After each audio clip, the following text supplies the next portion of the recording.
აი წარმოგიდგენია მხატვრების კომუნა ადრე აი ის ლეგენდარული მხატვრები იყვნენ და წარმოგიდგენია აი მაგათი შეკრების მაგარი ეგოთა ჯახი იქნებოდა წარმოგიდგენია და ის იყო ადგილი რა სადაც თავიანთ მაგ რაღაცა შიმშილს იქ მოყოფილებდნენ. შენ წარმოგიდგენია .NET დეველოპერი, C# დეველოპერი იყო ადამიანი და სკოტ ჰანსელმანი და მესტორ გესენი არ იცოდე ვინ იყო. ხო სიგიჟეა, მაგრამ ძალიან ბევრია ეგეთი. AI-ს ზუსტად მთელი აზრი ის არის, რომ ეს pattern recognition-ი ძალიან მაგრად დონეზე შეუძლია აიყვანოს და შეუძლია ანომალიის დეტექცია გააკეთოს ძალიან სწრაფად, ისე რომ ინჟინერს თვალი გამოეპაროს. გამარჯობათ მეგობრებო, ეს არის DevTherapy-ის 28 ეპიზოდი. შეგახსენებთ, რომ ჩვენი სპონსორი არის Texi. Software developer კომპანია, ასევე ჩვენი სპონსორი არის Serious Company, რომელიც გთავაზობთ კურსებს სხვადასხვა senior level-ი ინჟინერებს და არა მარტო ინჟინერებს. ყველაფერს description-ს ნახავთ YouTube-ის აღწერაში და ასევე Serious Company გვაძლევს პრომოკოდს, რომელთაც თქვენ შეგიძლიათ უკვე გამოიყენოთ ფასდაკლება კონკრეტულ კურსებზე. ასევე შეგახსენებთ კიდევ ერთხელ, რომ უკვე ახლოვდება DataFest-ის ივენთი, რომელიც ჩვენი პარტნიორები არიან და ასევე ეს სტარტდება ნოემბრის ბოლოს და თუ ბილეთის ყიდვა დაგჭირდებათ, ასევე ჩვენ ვპარტნიორობთ DataFest-თან და ასევე პრომოკოდი დაგხვდება description-ში, სადაც მიიღებთ ასევე ფასდაკლებას. და შეგახსენებთ ასევე, რომ ტარდება პირველად საქართველოში .NET Conf-ი, რომელიც არის ოფიციალური Microsoft-ის ივენთი და მადლობა გადაუხადოთ ჩვენს .NET-ის community წევრებს, რომ ეს შესაძლებელი გახადეს და 23 ნოემბერს იქნება ოფიციალური ივენთი და ვინც ხართ .NET-ის community-ში, აუცილებლად დაესწრეთ ამ ივენთს, მეც მოვალ მტრების გამოცოში. და შეგახსენებთ, რომ JetBrains-ია ჩვენი ახალი პარტნიორი და როგორც წინა ვიდეოებში ვისაუბრეთ ამაზე, თვეში ერთხელ გავათამაშებთ JetBrains-ის ლიცენზიას. იმისათვის, რომ ამ giveaway-ში მიიღოთ მონაწილეობა, საჭიროა, რომ Instagram-ი გქონდეთ გამოწერილი და ასევე YouTube-ი და ყველაფერს სხვა დანარჩენ ინფორმაციას აუცილებლად დავწერთ description-ში. და არ დაგავიწყოთ, რომ ყოველს გათამაშებდა ყოველი თვის ბოლოს. ანუ ახლა არის ნოემბრის შუაში და ნოემბრის ბოლოს უკვე გავათამაშებთ ამას. ეხლა გადავიდეთ უკვე სტუმარზე, მეგობრებო, დღევანდელი ჩვენი სტუმარია გიორგი კერატიშვილი. გიორგი არის DevOps-ის მიმართულების მამა და მამამარჩენელი საქართველოში, კომუნიტების ლიდი და ძალიან საინტერესო ექსპერიენსებით არის აღჭურვილი ეს ადამიანი და დღეს ძირითადად როგორც მივხვდით, ვისაუბრებთ DevOps-ზე, ინფრასტრუქტურაზე, Kubernetes-ზე, AWS-ზე და ან ისეთ რაღაცებზე, რაშიც ჩვენ დიდად კვალიფიცირებები არ ვართ და ბევრ რაღაცასაც ვისწავლით ასევე. გიო, როგორ ხარ? მადლობა თორნიკე და მადლობა ასეთი ეგრეთ შესანიშნავი წარდგენისთვის. პირიქით, მადლობა რომ გვეწვიე, ისედაც დიდი ხნის წინ ყავდი სიაში მონიშნული და იმიტომ რომ ბევრი საერთო გვაქვს. მიუხედავად რომ ფილდები ცოტა განსხვავდება, მაგრამ მნიშვნელობა მაინც ორივე ტექნიკურ საკითხებში მოვაწეობთ, მაინც ბევრი საერთო გვაქვს და საინტერესოა აი ამ კომუნიტების და იმის შედარება, საქმის შედარებას და მე უკვე ჩავიდეთ ტექნიკურად. პირველ რიგში დავიწყოთ იქიდან რომ მე და შენ თანამშრომლები ვიყავით წლების წინ, 6 წლის წინ, ხო? 6 წლის წინ, ხო და მაშინ იქ მე მეგონი ეს DevOps-ი რაღაც არსებობდა უკვე მაშინ თუ როგორ აიცი, ყველაფერს ვაკეთებდი. ხო, მაშინ მე მას მევალებოდა. რაც არს მევალებოდა, იმას ვაკეთებდი, მაგრამ DevOps-ის ეგეთი თემა არის, დღესდღეობით კი შეიძლება რაც უფრო მაღალი რანგის რაღაც ინჟინერი ვარ, მაგრამ საქმე რომ მიდის, გასაკეთებელი უნდა გაკეთდეს და არ აქვს მნიშვნელობა, ეს მე მეხება თუ არ მეხება, ჩემს საქმე ეს არის რომ რაღაც გარკვეული ტექნიკური პრობლემა მოვაგვარო და მაგის შედეგად რა თქმა უნდა ყველაფერს უმკლავდება. მე ნახე როგორ იკითხო მაგმანდ ანუ ეხა ანუ მე შენ ლოგიკურია რომ დაწყებული გაქვს ძალიან ესე დაბლიდან რაღაც Linux-ი, ის ანუ ყველაფერი ეს ეტაპობრივად გაიარე რა და მე რაღაც ეს DevOps-ი კულტურა შეიქმნა და მე აქ გადაცხოვრდი, გადაერთე, შეიცვალა ის. და ეხა მაგალითად ვინც ამ სფეროში მოდის და ამ მიმართულებით უნდა წასვლა რა. ეხა რაღაც one shot solution-ი არსებობს, მაგის რა აი ისწავლე. ესე უნდა ისწავლე, ესე უნდა მოხვიდე თუ ისევ არის ის გზები უნდა გაიარო და აქ უნდა მოხვდე რა. ამიტომ აი მაგალითად შედარებას მოიყვან software architect-ი მაგალითად ხო არსებობს, ხო, მაგრამ არ არსებობს ხო კურსი. ო, ის გახდე რა. ბევრი რაღაც უნდა იყო, რომ იქ მიხვიდე მე და აქ როგორ არის იგივე. კი, ზუსტად სწორი შენიშვნა არის თორნიკე. ზოგადად DevOps-ი ძალიან ასე რომ თქვა გაშლილი სფერო არის და არ არის ერთი კონკრეტული რაღაცა თემატიკა, ხო? აი, ეგეთი რაღაც არსებობს, რაღაცა shape personality, ხო? მაგათ არის T-shape personality, სადაც ცენტრში შენი ცენტრალური რაღაცა სკილი და გვერდებზე ხარ რაღაცებზე გასული რა DevOps-ის იგივენაირია, მაგრამ მე როცა დავიწყე DevOps-ი, ეს იყო სადაც 2018-19-ში უფრო აქტიურად, მაშინ ტექ-სტეკი ბევრად პატარა იყო, ვიდრე დღეს არის და მაშინ ძირითადი მოთხოვნა იყო, რომ Linux უნდა გესმოდეს, უნდა გესმოდეს CI/CD და უნდა გესმოდეს რაღაცა პროგრამირების სკრიპტინგის დონეზე მაინც რომ რაღაცა დაწერო. და რა თქმა უნდა თავისი დონეები აქვს, რაც ერთბაშად ვერ მიხვალ, რაც basic fundament უნდა კონდეს, სადაც ეს გამოცდილება საგურობ, რომ მიხვდეს პროცესები, როგორ ერთმანეთში იკვეთება. რაც შეეხება დღევანდელ სამყაროს, ძალიან შეცვლილია რა. ტექ-სტეკი ძალიან გაზრდილი არის, თუნდაც რაღაცა დამსაქმებლებისგან მოთხოვნილი რაღაც ტექნოლოგიების რაოდენობა ძალიან გაზრდილი და როგორც ვახსენე, ადრე იყო T-shape, დღეს შეიძლება იყოს რაღაცა M-shape personality რა, ანუ ერთი ტექ-სტეკი აღარ ყოფნის და რა თქმა უნდა მაქედან უნდა გაიზარდო რა. ჩემი კარიერიდან გამოსtildeებდნენ მოგიყვებით, რომ მე დავიწყე როგორც ინფრასტრუქტურის ინჟინერი, ვიყავი support engineer data center-ში, ჩემი ასე ვთქვა ძალიან დაჟინებული თხოვნით დავიწყე მან მუშაობა და მან და დღეს დამწყები ინჟინერებისთვის მათაც სხვადასხვა პრობლემები იყო ადრე მაგალითად სამსახურს ვერ იშოვიდი რა, იმიტომ რომ პოზიციები ელემენტარულად არ იყო რა. თუნდაც რომ მომინდეს რაღაცა DevOps კარიერის დაწყება განცხადებები არ იყო რა. ანუ ვერსად ვერ იშოვიდი რა და თან მით უმეტეს დამწყებიც არავის არ უნდოდა რა და მე საკმაოდ გამემართლა რომ ჩემი ერთ-ერთი ლექტორი ქონდა თავისი ბიზნესი data center ქონდა და თან ასწავლიდა Linux და ასე რომ თქვა ადრეს მიუყვებოდი რაც ქსელურ ინჟინერიას და უშუალოდ hardware-ი მაინტერესებდა ძალიან და რაღაცა დაშლა აწყობა, ასე ვთქვა, ჩემი ჰობი იყო რა და თან ახლა ესე თემაა რა. ბავშვობაში ვაწყობდი და ზედმეტი ნაწილები რჩებოდა რა და ესე რომ თქვა რაღაცა უკმაყოფილება მქონდა რომ რატო დამრჩა თქო რა და მაკენას უკვე შევყევი და hardware-ში გადავედი რა და მაკენა უკვე ვაკვირდებოდი რა, ანუ მარკეტზე რა იყო მოთხოვნადი რა. მაშინ 2013-ში როცა ვიყავი უკვე უნივერსიტეტში ხო, მაშინ ძალიან მოთხოვნადი იყო ქსელური ინჟინერია, იმიტომ რომ cloud-ი არ იყო საქართველოში პოპულარული, ყველას ჰქონდა on-premise-ი და Linux-იც 2013-ში სხვაგან იყო cloud-ი პოპულარული. სად იყო საქართველოში cloud-ი რა? ყველას უნდა ქსელური ინჟინერია რა, იმიტომ ინფრასტრუქტურა უნდა გაკეთებულიყო და საქართველოში ნუ ეხა რა თქმა უნდა არ იყო ბევრი ფინანსური საშუალება მაგის მხრივ და მაქენ გამომდინარე დავინტერესდი, უკვე 15-ში დავიწყე რა სერტიფიკატებზე სწავლა, ჩემი პირველი სერტიფიკატი იყო CCNA-ის ხათაშორის და მაქედან უკვე დამაინტერესა და დავიწყე ძებნა.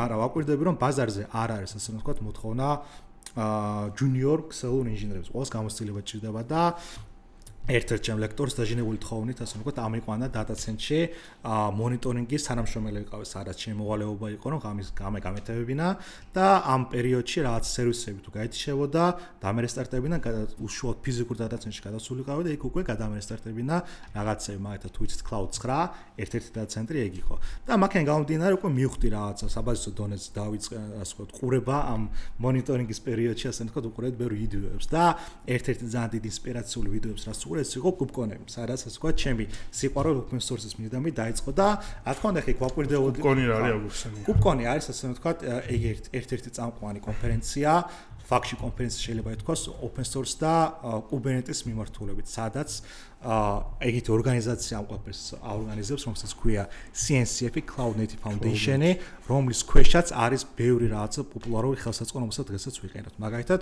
Kubernetes-ი, მაგალითად, Prometheus-ი თუ იცით, Grafana, GitOps-ის ხელსაწყოები, ანუ ეს ეკოსისტემა, რომელიც ყველაფერი ერთმანეთის ირგვლივ აშენებული და მაგ კონფერენციის ირგვლივ აკეთებენ შეხვედრებს წელიწადში. სამ კონტინენტზე არის მე თუ არ ვცდები და ასე ვთქვათ ცდილობენ რომ გაავრცელონ რაც შეიძლება მზაობა ამ ტექნოლოგიების შესახებ. ხო, 26 მარტს. კი, აი ხა არა. ეხლა აქვს შორის ატლანტაში 10 ნოემბერს და მაგარი გული მწყდება რომ მან დაარვა. აა 2026 წერია 23-26 მარტი. ეგ ხა ევროპაში აპირებენ რა, ანუ სხვა კონტინენტებზე აკეთებენ რა, ევროპაში ცალკე აქვს, ამერიკაში ცალკე აქვს, აზიაში კიდე ცალკე აქვს და ძალიან იზრდება. Cube Kubernetes გამოვიდა. კი, ზუსტად Cube რა შემოკლებით, Kuberi რა იდეაში რა და მაქენ გამომდინარე, ანუ ეს ძალიან დიდი ასე ვთქვათ, საინტერესო პიროვნებები ასე ვთქვათ გავიცანი YouTube-დან რა, მაგალითად ერთ-ერთი მაგათი ნათელი მაგათი არის Kelsey Hightower-ი თუ ეს ყველა open source-ია? კი, ყველა open source-ია. მთელი ამ CNCF-ის აზრი ის არის რომ ისინი არიან შვილობილი კომპანია, ანუ შვილობილი ორგანიზაცია Linux Foundation-ის და მათ ასე ვთქვათ DNA-ში არის რომ უნდა იყოს open source-ი რა და მაგას ძალიან დიდ მნიშვნელობას აძლევენ უშუალოდ რომ ყველა პროდუქტი იყოს open source-ი და არ იყოს რაღაცა მონეტიზაციის უკან. და მაქენ გამომდინარე ძალიან ბევრი პროექტი წამოიწია. ისეთი დიდი შეიძლება ვერ იყოს როგორც Kubernetes-ია, მაგრამ ბევრ ასე ვთქვათ ხელსაწყოებს ძალიან ხელს უწყობს. მაგათ ეხლა ძალიან პოპულარული არის OpenTelemetry თუ იცით, რაც საკმაოდ სტანდარტად ითვლება მონიტორინგისთვის და observability-ისთვის. OpenTelemetry თვითონ რასაკეთებს, ანუ სტატისტიკურად მონიტორინგს უგებს სისტემას. რეკვესტების ლოგები და ეგეთი რაღაცეებია. კი, ანუ კოდის დონეზე შეგიძლია ასე ვთქვათ, უფრო დეტალურად შეიწვია, მაგალითად, ერთ-ერთი ფასიანი ხელსაწყო რომელიც არის Dynatrace-ი რა. Dynatrace-ი გაძლევს breakdowns მთლიანად შენი კოდის დონეზე და კოდის hardware-ის დონეზე და ვირტუალიზაციის დონეზე breakdowns. OpenTelemetry რახან უფრო ფოკუსირებული ხელსაწყოა გაძლევს ჩახედვას, რომ კოდის დონეზე რა ქოლებზე რა ასე ვთქვათ, დაყონება მიდის, მაგის უფრო breakdowns გაძლევს რა და მეტრიკის გაზომვისთვის, მაგალითად latency sensitive აპლიკაციებისთვის ეგ ძალიან მაგარია. ხო, მაგრამ დიდი ვენდორები ხო თავის ტელემეტრიებს გთავაზობენ ხოლმე. მაგ შემთხვევაში რატომ გამოიყენებ პირობითად OpenTelemetry-ს და არა თქვათ კი, მეგეთო Dynatrace-ის ფასები რომ გადახედა, ჯობია. ჯობია გაკიდა ნახევარი ინფრასტრუქტურა. ძალიან. აი საქართველოს ბანკში რომ მუშაობდი, მაშინ ქონდა გამოცდილება და ასტრონომიული ფასებია რა და ნუ ვიტყვი რომ ძალიან წამყვანი ტექნოლოგიაა ეს Dynatrace-ი, მაგრამ კონკურენტები ყავს და ერთ-ერთი კონკურენტი OpenTelemetry-ია, მაგრამ ნუ ამას ხო მივხვდეთ ბიზნესის კუთხით, ხო? Dynatrace-ი მთლიან სტეკს ფარავს. ამ შემთხვევაში OpenTelemetry მარტო ერთი რაღაცა დონეს ფარავს. შენ თუ კიდე მეორე, მაშინ open source კიდე მეორე ხელსაწყო მაგათად Jaeger-ი არის ერთ-ერთი. თუ გინდა რაღაც უფრო დაბალ დონეზე ჩავხვიდე, მაშინ უკვე Prometheus-ი გჭირდება და იქ უფრო node ექსპორტერები რა და ან open source-ი ისეთ გადაწყვეტილებას გაძლევს, სადაც შეიძლება მოდულარულად გააკეთო, მაგათად როგორც დედა პლატა ავიღოთ, ხო? მე თუ მინდა რომ რაღაც ერთი პროცესორი მქონდეს, შემიძლია მაგათად დავაყენო ეს OpenTelemetry. თუ მინდა რომ მქონდეს კიდე რაღაც სხვა მონიტორინგის ვიზუალიზაციის ხელსაწყო, გრაფანა მაგათად ვიდეო კარტას მაგრად ამას დავაყენებ და ამ რაღაც პლატფორმას მაძლევს, სადაც შემიძლია ჩემ გემოზე მოვარგო რა. Swift-ის SDK-ს ხონიათ. კი, ძალიან დიდი პროექტი არის. პროექტი ხო, ნამდვილად. იბედო, მე მიყავს ახალ რაღაცებს გიგება. კაი. თანამედროვეობაში ძალიან გავრცელებულია ზოგადად კონტეინერიზებული სერვისები და ეგ ავტომატურად ნიშნავს Kubernetes-თან ინტერაქციებს რა, ასე რომ ვთქვათ რა. ხო და აი, როგორ ფიქრობ, რამ გამოიწვია იმის საჭიროება, რომ Kubernetes-ისა ზოგადად კონტეინერიზაცია წინა პლანზე წამოეყვანა. ანუ გასაგებია ეს, რომ მარტივად შესაძლებელია deployment-ი, სკალირება და ასე შემდეგ რა, მაგრამ აი შენი ხედვა როგორია ამასთან შედარებით რა, რომ აი ვთქვათ, ხო. ხო, კი ბატონო, ზოგადად ასე ვიტყვი რა, უნდა გვესმოდეს development-ში, ხო, ეს DLC-ში თუნდაც რაც ციკლი რაც გვაქვს, ხო? ყველაზე დიდი დრო რას მიაქვს და ყველაზე ძვირად ღირებული დრო რა არის, ხო, ეს არის უშუალოდ ინჟინერების საათი, ხო? და ეხა ტიპი რომ CI/CD-ზე და ელოდება როდის მორჩებს build-ი, ხო? ну არ არის რა ოპტიმიზირებული რა და თამითუმეტეს agile-ში რა იგარჩება ძალიან კარგად რა და მაქენ გამომდინარე თავის დროზე 2014-ში უფრო agile manifesto რაღაც უფრო ასე ვქოთ პოპულარული იყო და მაგ ირგვლივ უკვე ფიქრობდნენ როგორ შეგვიძლია ოპტიმიზაცია გავუკეთებინა და ძალიან ისე დაემთხვა რომ 2012-ში Docker-მა ასე ვთქვათ გააკეთა დიდი პროგრესი. ნუ აქამდე ვიტყვი რომ კონტეინერები არსებობდნენ მეგობრებო Docker-ამდეც მაგას ერქვა LXC და საკმაოდ ასე ვთქვათ განვითარებული იყო Google-ის ინფრასტრუქტურაში. და Google-იც საკმაოდ დიდი წვლილი მიუძღვის რომ მაგის განვითარებაში კოდი კონტრიბუციის მხრივ ძალიან დიდი შრომა ჩადეს და მაქედან ასე ვთქვათ Docker-მა გააკეთა უფრო ასე ვთქვათ განვითარება რომ მარტივად გადამუშავებელი იყოს. შეგაწყვეტინებ, ახლა მოდი რა ვქნა, ცეცინას ვისაუბრებ კონტეინერებზე რა, მაგრამ ჩვენთან აუცილებლად იქნებიან ისეთი მაყურებლები, რომელშიც ეს კონტეინერი ძალიან აბსტრაქტული სიტყვაა და high level-დან ვერ ხვდება რასთანავე, ძალიან მარტივად, აი ორი სიტყვით რო ახსნა, უბრალოდ აი რო გულისხმობ კონტეინერს რას ნიშნავს და რისთვის არის რა, საჭირო. რომ მე გავგზავნოთ. მოდი განმარტო ზოგადად კონტეინერი რა არის, ხო? იმიტომ რომ ბევრ სხვადასხვა წარმოდგენაა კონტეინერი და უნდა გვესმოდეს რა დანიშნულებას აგვარებს. კონტეინერის აზრი ის არის რომ იყოს რაცა პორტაბელური საშუალება, რითაც შეგვიძლია ჩვენი რაცა პროგრამის უნაყოფა გავყოთ და გადავცეთ და მაგალითად ტიპებს რომ აქვს პრობლემა რა, იცი რა, ჩემ ლეპტოპზე მუშაობს, შენთან რატო არ მუშაობს? ამათად ვირტუალურობის შემთხვევაში რაც კონდა და კონტეინერი ზუსტად მაგას ცდილობს რომ ეგ პრობლემა მოაგვაროს, გახადოს რაცა განმეორებადი პროცესი, რაც აქამდე რაღაც რთული იყო აღწერა, მაგალითად Python-ში გვაქვს რაღაცა requirement pipe, ხო?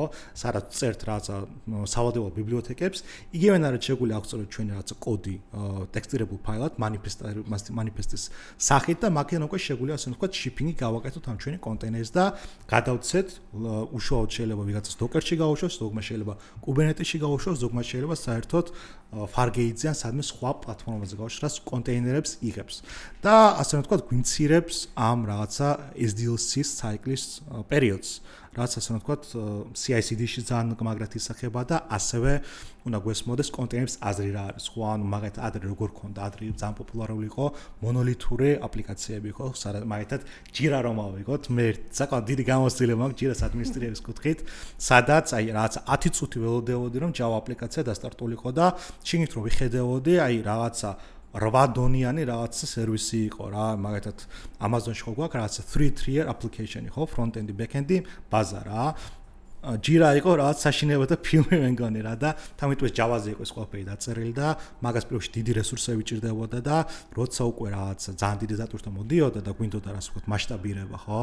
მანდ უკვე პრობლემა ჰქონდა რომ განა ერთი სერვისის ასე ვთქვათ მასშტაბირება უნდა გავუკეთებინა, არამედ კიდე ერთი ეგეთივე Jira უნდა აგვეწია რომ მოხმარებლების ასე ვთქვათ სერვისი დააკმაყოფილებინა და მაქედან გამომდინარე გაჩნდა კითხვა, ხო, როგორ შეგვიძლია ამის ოპტიმიზაცია გავაკეთო და ის იდეა ასე ვთქვათ გაყავდა იბატონე, ზუსტად ძალიან კარგად ჩდება კონტეინერიზაციაში და მიკროსერვისებში, სადაც შეგვიძლია კონკრეტული რაღაცა სერვისები, რაზეც მოდის დიდი დატვირთვა, ეგენი გავზარდოთ, ხოლო რაც უკვე არ ჭირდება, ნაკლები ასე ვთქვათ რესურსები გქონდეს და არ დავხარჯოთ ზედმეტი compute resource. ესე იგი, სამეჯო გავაკეთო ხალხის მაგივრად რა. ესე იგი, კონტეინერი არის ნაწილი რაღაცა standalone ვირტუალური სივრცე, სადაც არის ოპერაციული სისტემა, ჩაწერილი კონკრეტულ შემთხვევაში Linux-ი მაგალითად და ჩვეულებრივი OS-ია, ჩვეულებრივი shell-ით ყველაფრით, მაგაზე უშვებთ ჩვენს აპლიკაციას, სერვისს თუ რა მნიშვნელობა აქვს და მაგალითად მე რომ მინდა რომ ავთოს მივუთხო აი დაბილდე, იმ ავთო კი არ ჩამოყოლოს პროექტს და თვითონ კი არ აწყობს build სისტემას და დაბილდავს პროექტს, კონტეინერს გაუშვებს და ის კონტეინერი როგორც ჩემთან იბილდება და ავთო დაიბილდება. ზუსტად გვინდა მე deployment-ი ამის ამ კონტეინერს წავიღებთ cloud-ზე და იქაც ჩურო დაიბილდება და აქ რაც ანუ კონფლიქტები მაგათად ან versioning-ი რაც package-ების და მაგის გამო რა და ეგეთი შემთხვევები არ გვაქვს, იმიტომ რომ ეს კონტეინერი შიგნით რაც არის ჩემთან ის არის იქაც. კი, ზუსტად version management-ისთვის ძალიან მოსახერხებელია და გარდა მაგის ასევე თანამედროვე cloud პრინციპებში ძალიან პოპულარული, ანუ ძალიან კარგად ჩდება რა, მაგალითად, როცა უკვე გვაქვს ჩვენ cloud გარემო და არა on-premise-ი, ხო, რომ ვთქვათ, on-premise არის უშუალოდ ჩვენი ინფრასტრუქტურა რაც ჩვენ ვამბობთ. გარემოს. კი, ანუ ჩვენ რასაც სახში რო გაქვს სერვერი და გაშვებული რო გაქვს.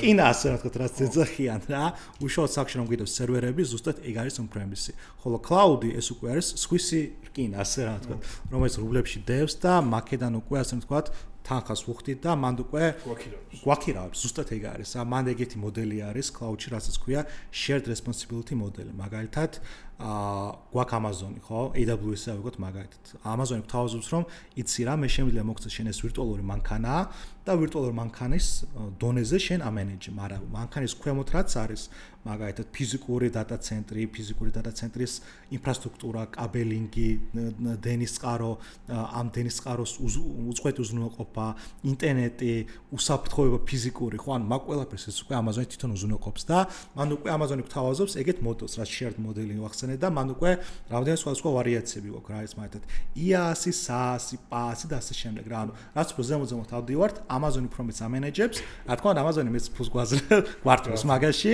და ჩვენ უფრო რაც ნაკლები თავის ტკივილი გვაქვს, მაგრამ მაგას თავისი დადებითი და უყოფითი მხარეები აქვს. იმიტომ რადგან IaaS-ი, PaaS-ი და SaaS-ი ახსენე და shared მოდელი ძალიან გამიხარდა, იმიტომ რომ ხვალ მაგ გამოსცა. Amazon-ი. ეგ უნივერსალური კონცეფცია. კი. მოიწერე, ანუ ეგ ყველგან ერთია. კი, ფუნდამენტალურად. ფული როგორ უნდა გააკეთო ეგ თემა. ასე იგი. ხო. შენ ეჟურთან გაქვს შეხება? არა. მაგრამ ნუ ეხა ისე თემა რა, სერვისები ყოველს თითქმის ერთნაირი აქვს რა. ეცი რა მინდა გითხო, რადგან ამ ფუნდამენტალებს ვეხებით, shared responsibility გასაგებია, ჰიბრიდულ მოდელს რამდენად შეხვდები ხარ პრაქტიკაში? საკმაოდ დიდი გამოცდილება აქვს. ხო, აი ეგ არ რო ახსნა პირობითად, იმიტომ რომ იდეაში cloud-ის არსი რაც არის, ხო? ანუ public cloud-ის განსაკუთრებით არის ის, რომ pay to go ძალიან ბევრი რამე შეცვალა. ის რომ მაგალითად თქვათ ბევრი ხარჯი არ გინდა და იყენებ ზუსტად იმას, რაც გინდა რომ გამოიყენო, ანუ შენ რომ სახლი გაქვს პირობითად და წყალი და აბაზანა, რამდენსაც იბანავებ, იმდენსაც გადაიხდი, ხო? ხო, ეს იგივე არის cloud-შიც. ხო და აი ჰიბრიდულს ცოტა ვერ ვიგებ იდეაში, რომ on-premise არის ნაწილობრივ cloud-ია და მაინც ხარჯები ხო უფრო გადადის და მან მიგრაციის ნაწილია ძნელია, იმიტომ ტოვებენ ჰიბრიდულს თუ რა არის მაგის? კი ბატონო, მოდი აქვე ერთ მომენტს ავხსნი, რომ ჩვენ ხშირად ეგეთი კითხვა მე მიჩნდება, რომ მეკითხებიან მაგათ რა სხვაობა არის multi-cloud-სა და hybrid cloud შორის, იმიტომ რომ ეგ ძალიან ხშირი შემთხვევა არის. Multi-cloud-ი არის მეგობრებო, როცა ჩვენ რამოდენიმე cloud-ი გვაქვს, მაგალითად Azure, GCP და Amazon-ი, ან შეიძლება ორი ან სამივე გქონდეს, ხოლო რაც ავტომახსენა არის ჰიბრიდული ახსენა, სადაც გვაქვს მაგათ on-premise და გვაქვს ასევე cloud-ი, სადაც ერთმანეთში არის დაერთიანებული. და აქვე ვიტყვი, კი, მართალი ხარ ავთო, ზოგადად ეგ მოდის legacy სისტემიდან, შეიძლება კომპანიამ რაც თავის დროზე გაკეთე ინვესტიცია, ეგ არ არის რაც ინვესტიციას რომ აკეთებენ კომპანიები, ძალიან დიდი კომიტმენტი არის და ეს არის რაცა 5 წელზე გაშლილი სტრატეგია, ხო, სადაც შენ ხარ ვალდებულებას იღებ ვენდორისაგან, მაგათ HP Dell-ისაგან, რომ იცი რა, მე თქვენგან ავიღებ ამ რაცა hardware-ს, გარანტიას მაძლევთ და 5 წელი მაქვს კომიტმენტი რომ მე გადავხდი ამ თქვენ რაღაცა თანხას. შეიძლება ერთბაშად გადავხადო თანხას, შეიძლება შიდა ლიზინგის გააკეთო, სადაც უფრო ასე ვთქვათ სტრატეგიულად და ფინანსურად უფრო გამართლებული იყოს. და აქ უკვე მაგალითად აი 2 კვირის წინ Amazon-ს ქონდა ძალიან დიდი ინციდენტი, უშუალოდ სადაც მისი სერვისები მიუწვდომელი იყო, ხო და ზუსტად ეგეთი სტრატეგიების შემთხვევაში არის რომ უნდა დაიცო შენი თავი. მე მაგალითად მქონია გამოცდილება, სადაც ერთ-ერთ სტრიმინგ კომპანიაში მუშაობდი, სადაც ქონდა ზუსტად ეგეთი მიდგომა, ქონდა ჰიბრიდული განავა, ქონდა on-premise და ქონდა ასევე Amazon-ის სერვისები და საკმაოდ ხშირი შემთხვევა იყო, ხან ერთი არ მუშაობდა, ხან მეორე არ მუშაობდა და სერვისი სტრიმინგი ზოგადად ისეთი მნიშვნელოვანი მომენტი არის, რომ ბიზნესი უნდა იყოს ყოველთვის, ასე ვთქვათ, მუშა მდგომარეობაში და შენ თუ გვაქვს ჩავარდა შენ ინფრასტრუქტურაში, კლიენტებს დაკარგვა უბრალოდ რა და შეიძლება მაგათაც ფეხბურთის ჩემპიონატთა ლიგას უყურებ, ხო და ბრახუცებ რომ გაითიშა, ეხლა რა თქმა უნდა მეორედ მაგ სერვისს აღარ გამოიყენებ რა და იმიტომ რომ არასტაბილურია და მაკრო კომპანიები ხედავენ ძალიან დიდ ღირებულებას რომ უნდა იყოს ჰიბრიდული, სადაც შეგეძლია ეს ვთქვათ დატვირთვა გაანაწილო, რა თქმა უნდა ხა შეიძლება 100%-იანად რაღაც დატვირთვა ვერ გავზოს, მაგრამ მიუწვდომელი სერვისი არ უნდა იყოს, რაც ბიზნესისთვის მიუღებელია და როგორც სტრიმინგისთვის, ასევე ფინანსური ინსტიტუტებისთვის ეგ არის ძალიან მნიშვნელოვანი. ანუ გამოდის რომ ვაფშე დაუნი არ უნდა ქონდეს სერვისი. კი, შეიძლება რაღაც დაუნი ქონდეს, მაგათ მაგას ქვია allowed downtime. იღწევა რა. კი. ან საბოლოოდ ერთ მანქანას დაუნთაი, ანუ ერთ მანქანას რაღაც პრობლემა ექნება, საბოლოოდ სხვაზე გადადის პასუხისგებლობა, მაგრამ ეს როგორ ხდება ისე რომ იქით ხარ ეს ამის შეგრძნება არ მოხდეს. კი ბატონო, ზოგადად ხო, გამეს თქვა ხوارიანო. ერთადერთ მაგას დავამატებდი იმას, რომ იდეურად on-premises maintenance-ი უფრო ბევრად ძვირი არ გამოდის. კი და არა, გაჩნია. ანუ იმ trade-offs, რომ იმ პერიოდში არ იმუშავებს სისტემა, როცა cloud-ის რომელიმე სერვისი დაერხა, ეგ trade-off-ი ჯობია, ანუ ბიზნესის მხრიდან რომ უფრო ძვირია on-premise-ი. გაჩნია რა ბიზნესში, შენ თუ ხარ ფინანსურ ინსტიტუტში, მაგალითად საქართველოს ბანკი რომ ავიღოთ, ხო? შენ რომ დაუნთაუნი გაქვს ძალიან დიდ მინუსებში გათხარ. ხო, ეგეც არის. თან ახლა ისეთი თემაა რა, მაგალითად შეიძლება რაღაცა სიცოცხლის სასიკვდილო მომენტი იყოს, ხო, რომ რაღაცა თანხა უნდა გადაექო, მათ სახში გინდა წახვიდე, ხო? და ტაქსის გინდა გადაუხადო რაღაცა აპლიკაციის მეშვეობით, ხო? და ტრანზაქცია თუ არ გატარდა, ადამიანი ვეღარ მიდის სახში რა. თუნდაც შეიძლება სხვა რაღაცა მომენტი იყოს, მაგალითად პური უიყიროს ადამიანმა, ხო? ანუ ძალიან მნიშვნელოვანი მომენტია და მანდ უკვე სტორის სტრატეგია უნდა იყოს. წამალი თუნდაც მნიშვნელობა, აი ყველაფერში, ანუ ფინანსური ინსტრუმენტი ესეთი რაღაცაა, თან დღესდღეობით ქეში ახლა ძალიან ცოტა ადამიანს დააქვს. თან ახლა ისეთი რაოდენობა დიდის ქეშის არ დააქვს რა და მაგენ გამომდინარე ძალიან მნიშვნელოვანია რომ სტრატეგია ქონდეს ძალიან სწორი აგებული და მანდ უკვე ასე ვთქვათ ბევრი დისციპლინა არსებობს, ანუ DevOps-ი ერთი სფეროა, მაგრამ DevOps-ში კიდე ძალიან ბევრი რაღაცა მოიაზრება, მაგალითად site reliability engineering-ი, მაგალითად platform engineering-ი და ყველანი ასე ვთქვათ ეს არის ზუსტად.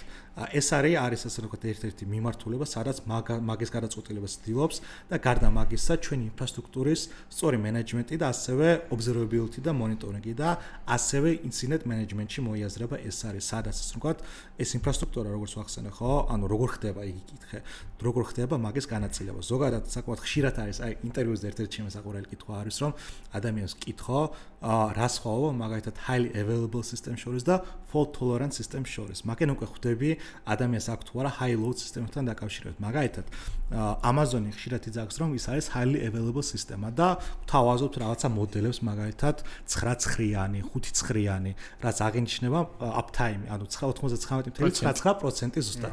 და მაგალითად წელიწადში წუთში მოიაზრება 5 საათი downtime, ხო? და ეს ასე ვთქვათ, შეთანხმებულია, მაგას ქვია service level agreement-ი, სადაც უკვე ვთანხმდებით, რომ იცი რა, მე ამ commitments გაძლევ, ვიძახი რომ მე შემიძლია service მოგაწოდო, რაც 75 დღე და 364 დღე წელიწადში და ერთი დღე შეიძლება ჩავარდა მქონდეს რა და მაგან გამომდინარე ეს პროვაიდერები ზუსტად მაგას უთავაზობენ, მაგრამ აქ თემა ის არის რომ 100%-იან გარანტიას არავინ არ მოგცემს და მაგას უკვე ეძახებ fault tolerance სისტემები. მაგალითად, ყველაზე მარტივი მაგალითი რომ ავიღოთ, ხო, მაგალითად მე ვარ ქირურგი და ვატარებ ოპერაციას. მყავს პაციენტი, რომელიც გულის ოპერაციას უტარებ, ხო და მაგან გამომდინარე მე არ მაქვს საშუალება რომ ჩემი სისტემა ჩავარდეს. მაგალითად, გულის აპარატი შეეწყვიტოს მისი გულის მონიტორინგი, ხო და მაგან გამომდინარე უნდა ვზომო მისი პულსი. და ეგ სისტემები არის ისე აგებული რომ ანუ არ მაძლევენ განატიანს რომ 9-ხრიანი მექნება არავინ არ მევანა. მან 100% მჭირდება რა და მან უკვე fault tolerance სისტემები მოდის, სადაც ჩვენ გვაქვს ორი აქტიური სისტემა. მაგას ქვია active სისტემები, სადაც უკვე უშუალოდ ორი ერთმანეთისგან დამოკიდებელი სისტემაა, როგორც ოპერაციულ დონეზე, ასევე პროცესინგი, hardware-ი, კვება ცალკე მიდის და ორი საერთოდ ერთმანეთისგან დამოუკიდებელი სისტემები არის, სადაც ჩვენ შეგვიძლია გავზომოთ და ვაწარმოოთ და ეს რა თქმა უნდა hardware-ი ძალიან ძვირი ღირს და უნდა გიღირდეს რაღაცა მომენტებში. შეიძლება მაგალითად კომპიუტერის მხრივ არ გიღირდეს, მაგრამ storage-ის მხრივ რომ რაღაც ინფორმაცია შეენახო ეს გიღირდეს რა და მაგას ის რომ რეპლიკაციები აქვს და თავს იზღვა. ზუსტად ეგ არის. რეპლიკაცია შეიძლება ბევრნაირი იყოს, შეიძლება active იყოს, შეიძლება passive რა, ანუ ერთი რაღაცა standby mode-ში არის და უსმენს, უბრალოდ მან უკვე გადართვის დროს შეიძლება ჩავარდეს და მაგას ქვია highly available სისტემა, მაგრამ active მაქვს, ეს უკვე არის fault tolerance systems, რომელიც აკონტროლებს რომ ასე რომ თქვა შეუწყვეტავად მოგაწოდოს სერვისი. Okay. ჩვენი მე ამასობაში ფუნდამენტალურს ვიმეორე. გამასტის მომწერე რას მე რა მაინტერესებს ო ან ფუნდამენტალურის ამბიცია მაქვს, ამიტომ მე რა მაინტერესებს აი ხა მაგალითად რა ჩვენთან ხო ძალიან ჰაიპში ვართ ხა AI-ის იმაში ვართ ხო? ჰაიპი მიდის და ნუ ჩვენს ყველა ეპიზოდში ნუ გვიწევს მაგას საუბარი. მე ძალიან დიდი იმედით უყურებ და თან ძალიან სკეპტიკურადაც.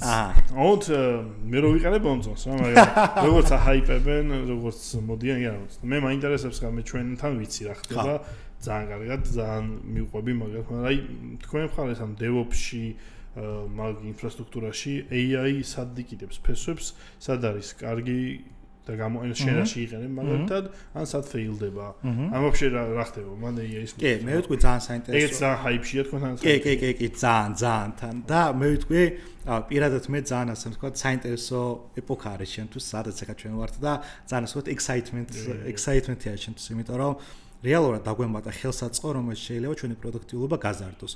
ზოგს მოლოდინი აქვს რომ რაღაცა 10x ინჟინერები გავხდებით, სამწუხაროდ ეგ არ არის, მაქსიმუმ რაღაცა 20%-ით გაიზარდოს ეს კარგ დღეს, რაღაცა გლიჩინგი თუ არ დაიწყო AI, მაგრამ ზოგადად ვიტყვი რომ ძალიან დიდი პოტენციალს ხედავ პირადად მე და გეტყვით რა მიმართულებით რა. მაგალითად ყველაზე დიდი პოტენციალს მე რასაც ხედავ, ეს არის მონიტორინგისთვის და მონაცემთა ანალიზისთვის. და რაც გულისხმობ ან მონაცემთა ანალიზში, კონკრეტულად ლოგების ანალიზი ძალიან თვალისთვის დამღლელი არის და ადრე მაგალითად როცა Wireshark-ი არის ასე რომ Excel-ური პაკეტების ასე რომ ვთქვათ, ხელსაწყო სადაც ვიხედებით შიგნით და ვუყურებთ ანომალიებს. და მაგან გამომდინარე თვალი გიწევს რომ გაწაფო რომ რაღაცა ლოგი რა არის, რაღაცა გაფერადებას აკეთებენ უფრო გაგიმარტივოს. ანუ შავთეთ ეკრანს რომ უყურებ ყველაფერს ძალიან დამღლელია რა. იქ ცდილობ რაღაცა ერორი წითელი უნდა იყოს რომ მარტივად დაინახო. თორე შეიძლება ეგრე გამოტოვო რა და AI-ის ზუსტად მთელი აზრი ის არის რომ ეს pattern recognition-ი ძალიან მაგრად დონეზე შეუძლია აიყვანოს და შეუძლია ანომალიის დეტექცია გააკეთოს ძალიან სწრაფად, ისე რომ ინჟინერს თვალი გამოეპაროს და მაგიდან უკვე შეგიძლია რაც შენი მონიტორინგი, ან თუნდაც security მონიტორინგი, ან თუნდაც შენი სერვისების მონიტორინგი ძალიან მაღალ დონეზე აიყვანო და არ გიწევდეს რომ რაღაცა ძებნა დაიწყო. Troubleshooting-ის რაღაცა გიმარტივებს, გაკეთებს summaries, მაგრამ უშუალოდ ინჟინერს უნდა მიაწოდოს ეს რომ რაღაცა ასე ვთქვათ digestible ინფორმაცია აქვს, ანუ რომ მარტივად გადაამუშავოს ეს ინფორმაცია. მე სიმართლე მოგითხრათ, ბევრ ამაში ვიყენებ, ეგეთი ასე ვთქვათ MPC სერვერები არის, რაც შეიძლება დაერთო მაგალითად Kubernetes-ზე, შეიძლება CI/CD-ზე დაერთო და რაღაც ინფორმაციები წამოიღო მაგედან, მაგრამ ჯერ ასე ვთქვათ პირველი ნაბიჯებია მაგრამ ავტომატიზაციის კუთხით რა შეიძლება მაგალითად აგენტები თქვენთან თუ გამოიყენებთ აგენტებს. მე დიდად არ ვიყენებ, მაგრამ ზოგადად ვიტყვი რომ გენერაციის აი მაგალითად Anthropic Claude-ს აქვს ძალიან მაგარი აგენტები, როგორც ვთქვი, სადაც შეგიძლია დააგენეროთ კოდი. მაგალითად ჩვენ ხშირად გვიწევს ჩვენი კოდის წერა, ინფრასტრუქტურის კოდი, არის Terraform, თუ არ იცით და ბევრი სხვა ხო, infrastructure as a code ასე ვთქვათ და მანდ საკმაოდ პოპულარული არის, რადგან ხშირად იგივე რაღაც მოდულების წერა გვიწევს, სადაც ეს კოდი გენერაცია ხდება და რა თქმა უნდა საკმაოდ დიდ დროს გვიმცირებს და გარდა მაგისა ხშირად ეზარავა ტესტების წერა და testing coverings-ისთვის დაამაგრია. ხო, ეგ Terraform ხო ისეთი რა ძალიან რეალურად config ფაილია, ხო? კი. DDN არის, ახლა უბრალოდ მარტივად დაწეს მაგას. კი, ზოგადად თავის პრობლემები აქვს რა, ანუ Terraform არის როგორ ეძახიან SDL-ი რა, SDL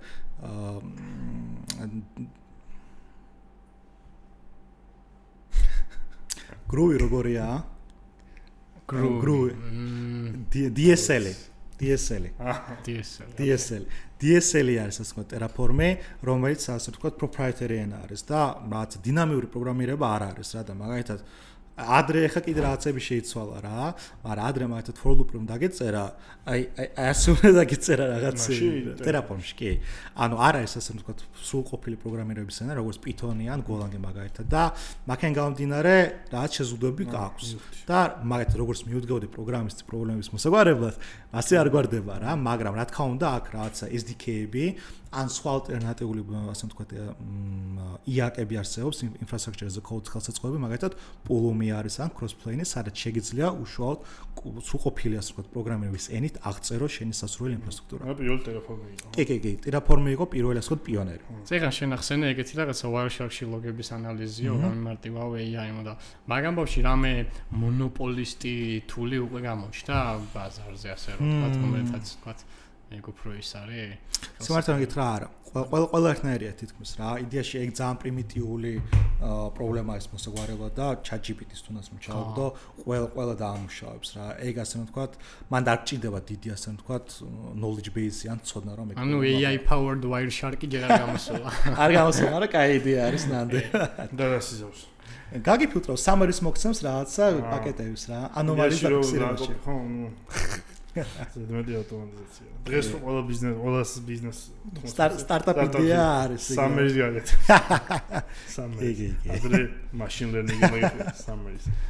კაი, ეს გავიგე. ეხლა მე რა მაინტერესებს ცი? ზოგადად ანუ დიდ კომპანიებში, რა თქმა უნდა, ბევრი ხართ და რაც, მაგრამ დაწვემულია პატარა კომპანიებში, სტარტაპებში, ხო, სადაც DevOps-იც ხშირად ანუ თვითონ ინჟინერს, software engineers და DevOps ხშირი კომუნიკაცია აქვს ალბათ რა. მე სამწუხაროდ არ მქონია ეგეთი შემთხვევები, იმიტომ რომ ზედმეტად პატარა კომპანიებში იყო სხვა მუშაობა და ზოგადად როგორ ფიქრობ, ანუ შენი კომპეტენციის რაღაცა ნაწილი მაინც რო ესმოდეს ინჟინერს რა. გაგიმარტივებდა თუ არა საქმეს ყოველდღიურობაში. და ზოგადად მაღაზია რა აზრის ხარ, რომ ანუ რამდენად ესმოდეს თვითონ ინჟინერს თავის კოდი სადეშვება.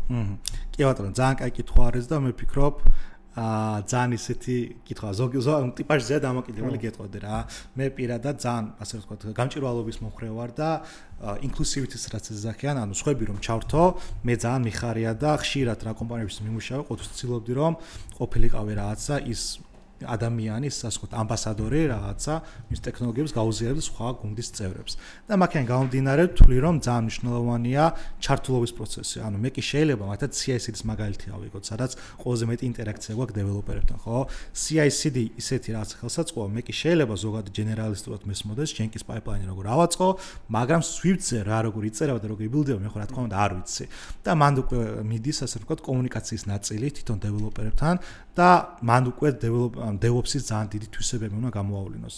ეს ხიდი უნდა გახდეს, ხო? ანუ CI/CD Jenkins-ზე ამბობ ჩაურულ backend სერვისებისთვის, ხო? თუნდაც ნებისმიერი რაღაც. მოიცა მაგას backend ინჟინერები, ანუ დიდ კომპანიაში მაგას DevOps-ი აკეთებს არიან? არა, მანდ უკვე shared responsibility მოდელი მოდის ზუსტად რა. ანუ DevOps-მა შეიძლება აგიწყოს რაღაც ფაილი, მაგალითად რაღაც Jenkins ფაილი ქვია მაგას, რეპოზიტორიას დაგიდოს, სადაც შენი კოდი იბილდება და მაგალითად შენ თუ გჭირდება რაღაც მოდიფიკაცია, მაგალითად პარამეტრის შეცვალა, მაგალითად უფრო დიდი ინსტანსი გჭირდება, მაგალითად მანქანა რომ დაიბილდოს, ხო? შენ შეგიძლია შენ გააკეთო და DevOps-ი მაგას საშუალებას გაძლევს ზუსტად ამ Jenkins ფაილით, სადაც არის ყველაფერი პროგრამირებით აღწყობილი რა. და DevOps-ი, ასე ვთქვათ, ხიდი არის, ხო? მე როგორც ვახსენე, შეიძლება Swift-ი არ ვიცოდე, მაგრამ ხონდა გავაკეთოთ CI/CD რომ ხელით არ ბილდროს ყველაფერი და მაქენ გამომდინარე მნიშვნელოვანია რომ გქონდეს ეს ჩართულობის მომენტი, დეველოპერი ჩართულ რაღაცა გუნდის წევრი ის დაინტერესებული არის და აუხსნა და მასთან კომუნიკაცია მექნება, მათ როცა მე ხა თავიდან ვაკეთებ CI/CD-ს, ხო? მე ხო არ ვიცი რა პარამეტრები ჭირდება, რომელი ვერსია ჭირდება, მაგალითად ერთხელ ბოქსში გავაკეთე იგივე რაღაცა CI/CD გავაკეთეთ უშუალოდ მაკებზე. და მაქენ უკვე ასე ვთქვათ ავტომატიზაცია ავაწყე და ეხა მე მაგას გამოცდილება არანაირი არ ქონდა და ინჟინერს თხოვე რომ დამხმარებოდა მაგალითად მესწავლებინა ჩემთვის თითო როგორ აკეთებს ამ ყველაფერს ლეპტოპზე, ხო? და მაქენ უკვე ძალიან ზუსტად რა და მაქენ გამომდინარე მნიშვნელოვანი კომუნიკაციის უნარები ქონდეს რა, იმიტომ რომ ზოგი ადამიანი, ეხა მით უმეტეს IT-ში რა, ზოგი ადამიანი ძალიან ინტროვერტი არის.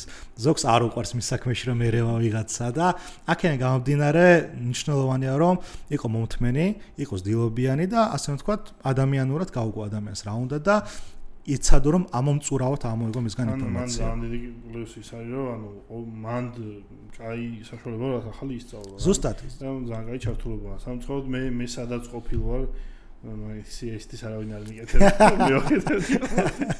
ეხლა არა კაი არის. არა, იქ კაია, ხო, მაგრამ ნუ ძირითადად Jenkins-ი უბრალოდ ძალიან ის არის. პოპულარული. პოპულარული overkill-ია იმისთვის რა, Apple-ის პროდუქტებისთვის. იმიტომ რომ Jenkins-ზე Mac-ის მანქანებს არ გაძლევს, ხო? კი, ზუსტად მაგიტომ ახსენე, hardware ან ფიზიკურად ვაერთებ რა. შენ აერთებ, ხო. კი, Excel-ში ან ვაერთებ. Offline-ზე გაქვს. კი, ვირტუალურ მანქანად ვერ გავუშვებ რა. ფიზიკური ან მაგმინებს იღებს. კი, SSH-ით უკავშირდები მაგას და SSH-ით უკვე ყველაფერი ეშვება. იქიდან შეიძლება უკვე Java კლიენტი დააყენო, შეუძლია შეიძლება Java-ით გააკეთო, ან შეიძლება თვითონ SSH-ით ყველაფერი გაუშვოს, თუმცა ფიზიკურად Mac-ებზე ეშვება ეგ ყველაფერი. ეგ ძალიან ძვირიანი. კი. და ზოგადად ანუ mobile CI/CD ძალიან ძვირია რა. კი, ნამდვილად. ძალიან ძვირია. Bitrate-ზე მაგალითად, რომელსაც აქვს თავის Mac-ებს გაძლევს, სხვადასხვა Mac-ებს. რამდენი ერთი პროექტი ღირს მე მგონი წელიწადში დაახლოებით $4000. კი, ზუსტად ეგ არის და მან უკვე მნიშვნელოვანი CI/CD-ს პროცესი უნდა შეამციროს. ანუ ბოდიში გაგაწყვეტინებთ. iOS-ზე CI/CD რაში გჭირდება? ვერ ხვდები, ანუ ვერ ვიაზრე. მართლა. ბოგის აპლიკაცია ხო? არა, მართლა გეკითხება. რას ნიშნავს რაში გჭირდება? ანუ ამას ვაპაბლიშებ test flight-ზე და test flight-იდან ხდება მე იმის App Store-ზე დადება. ვერ ხვდები პროსტა განაცდები. გავხსენი PR, ხო?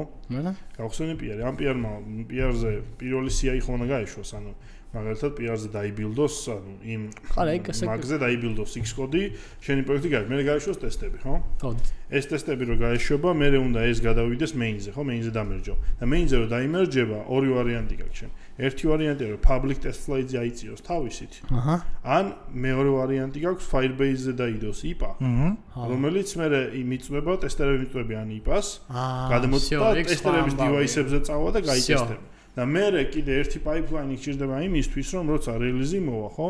მაგალითად მე ეგრე მაგათებული, რომ Git-ზე პროსტა tags ვარტყავ და როცა ახალი tag-ი დაირტყება, ჩემი CI/CD ისტარტება, ანუ მაგას უყურებს tags და mag tag-ით ახალ ვერსიას, ანუ იმ X კოდში შედის, ვერსიას update-ებს, ცვლის რაღაც სერტიფიკატებს და მე უკვე წევს ისე test flight-ზე. ოღონდ release version. IPA-ს case-ი უბრალოდ არ მქონდა ნაფიქრი და მაგით დავსვიკითხა.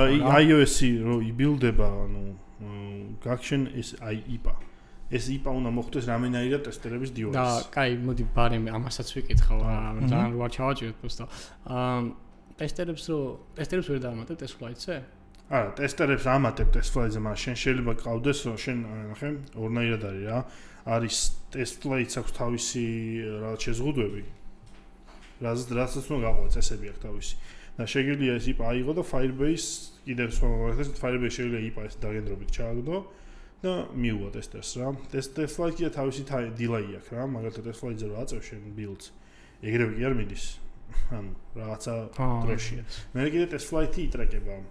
ზოგს არ უნდა მაგალითად Tesla-ზე სხვა ბევრი ბილდი ქონდეს მაგალითად და უბრალოდ უნდა რომ ბოლოს აი ატესტილი დაფულიშებული ბილდი დადოს და ეგრევე და ცენტრალიზირებული ასე ვთქვათ შენი ბექენდი რომ დეპლოიდება წამებში და პოსტა რეფრეში რო ხდება მობაილში შენ მინიმუმ 3 დღე დილეი გაქვს რა hotfix-ი რო გაუშვა მინიმუმ 3 დღე დილეი მან დეპრუვალი მხოლოდ App Store-ზეა თუ App Store-იმდე არის App Store-ს Tesla-ზე პროექტი არ გჭირდება მაგრამ Tesla-ზე რო გადიხარ production-ში მან გჭირდება 3 დღე მინიმუმ всё ну არა უხეშად 3 დღე გამპირიქთ მაქსიმუმ არის აი პირველი რელიზი რო არის გჭირდება შეიძლება დიდი ხანი დაგჭირდეს მაგრამ update-ებზე დღე ნახევარი დაკარგულია ოკეი შანსი არა ამიტომაც რაღაც თუ გაფუჭდა production-ზე ხო ანუ ეხლა ხო ხდება ბოგის აპლიკაცია რომ გაფუჭდეს ხო მე კატასტროფა არა ბოგში ქონდა Jenkins-ი და 2 Mac. კი რატო ჩემი აწყობილი იყო 2 Mac-ი გვედგა Mac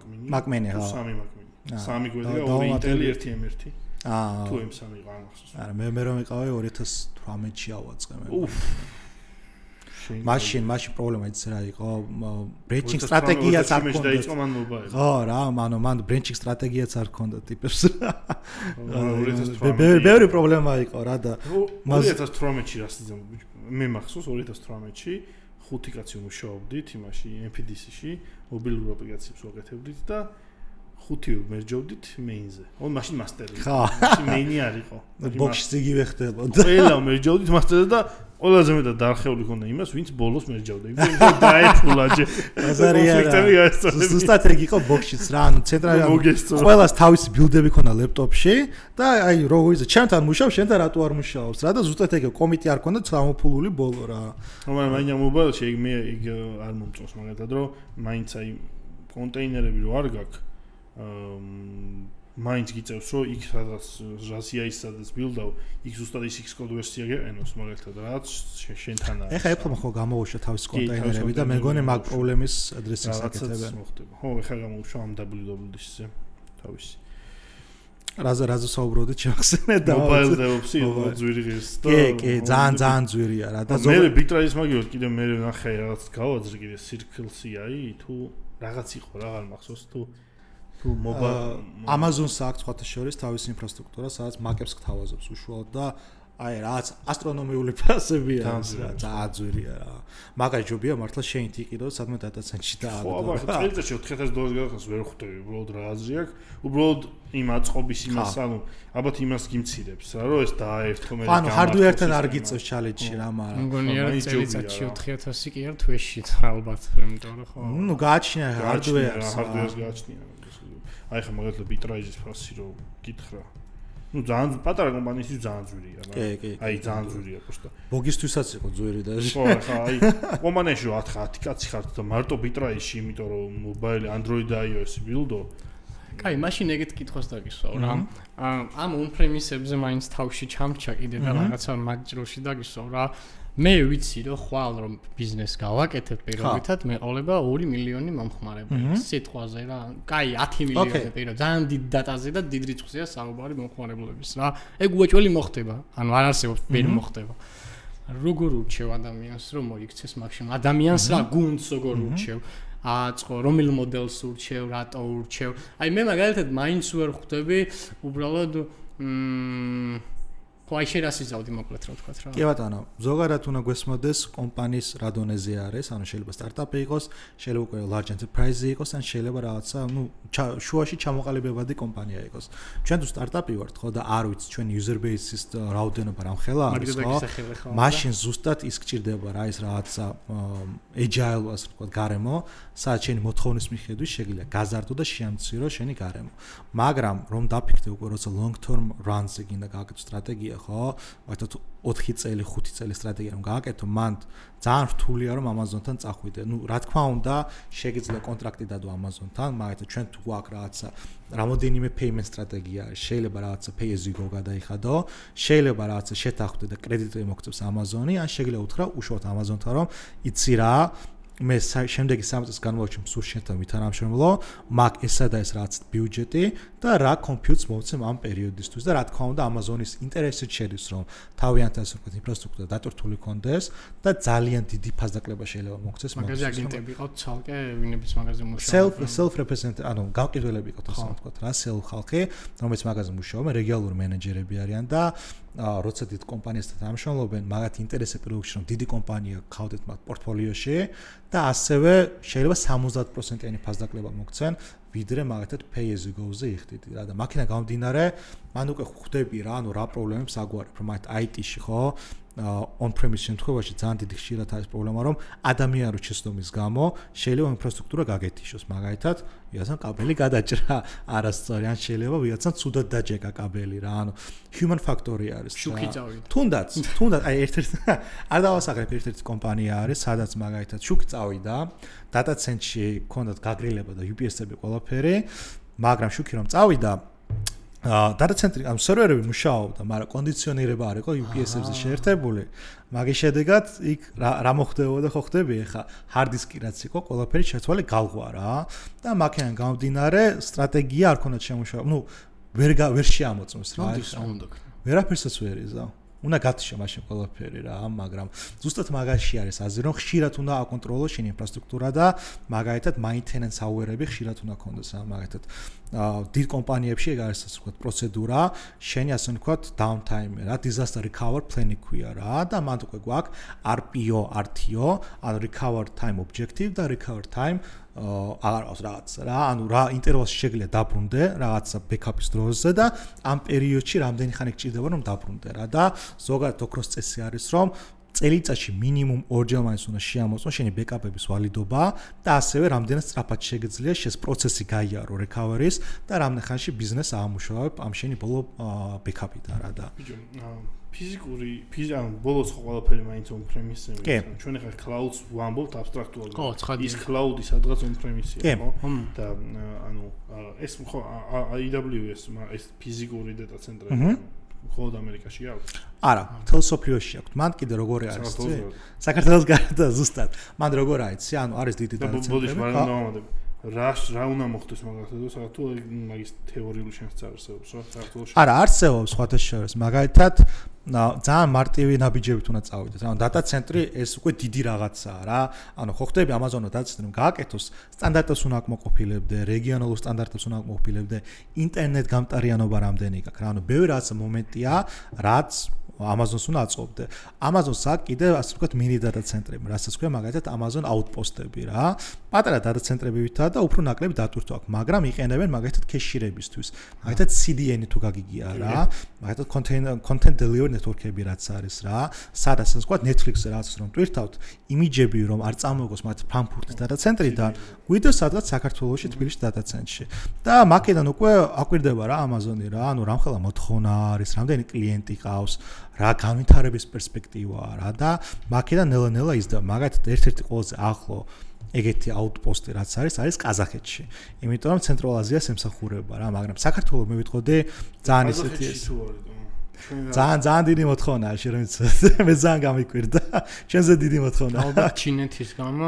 არა, ჩინეთში Amazon ჩინეთშიც არის სხვათა შორის. მოთხოვნა მისმის, მაგრამ ყაზახეთი აკმაყოფილებს იმ კი, ენერგო რესურსი აქვს ძალიან დიდი და ასევე მოსახლეობაც უნდა გესმოდეს რამხელა არის.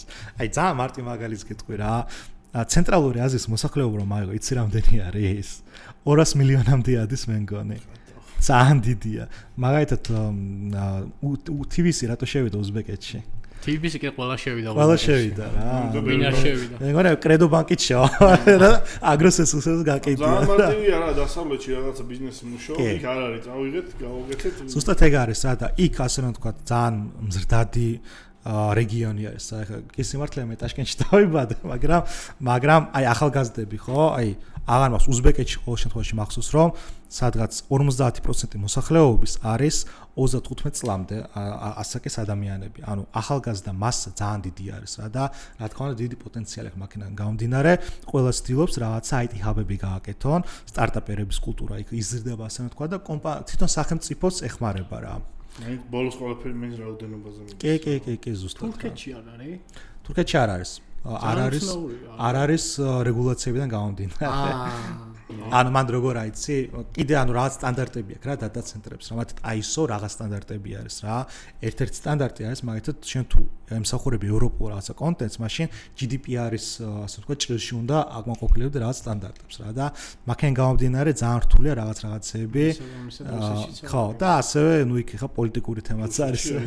რუსეთში ვერ იქნება, იმიტომ რომ იქ სახელმწიფოს უნდა მისცე ნებართვა უშუალოდ რომ შევიდეს ფიზიკურად შენ data center-ში და დაარღვიოს. ჩვენთანაც მაგას არ იქნება. დიდი ალბათობით რა თურქეთში ზუსტად ეგ არის. სხვა შორის off-topic-ად, მაგრამ რუსეთის რადიონს ჩამოვარდა საუბარი ბრეივის პირველი გასაუბრება რომ მქონდა. წარმოგიდგენ იმ ხომ მეწერე ჯორჯია მაწერია ჩაულებრივად და ეს ხალი მეკითხება მეგანი რომ ეს რო ქვია კაცრავადო თქვენ რუსეთი ხართო?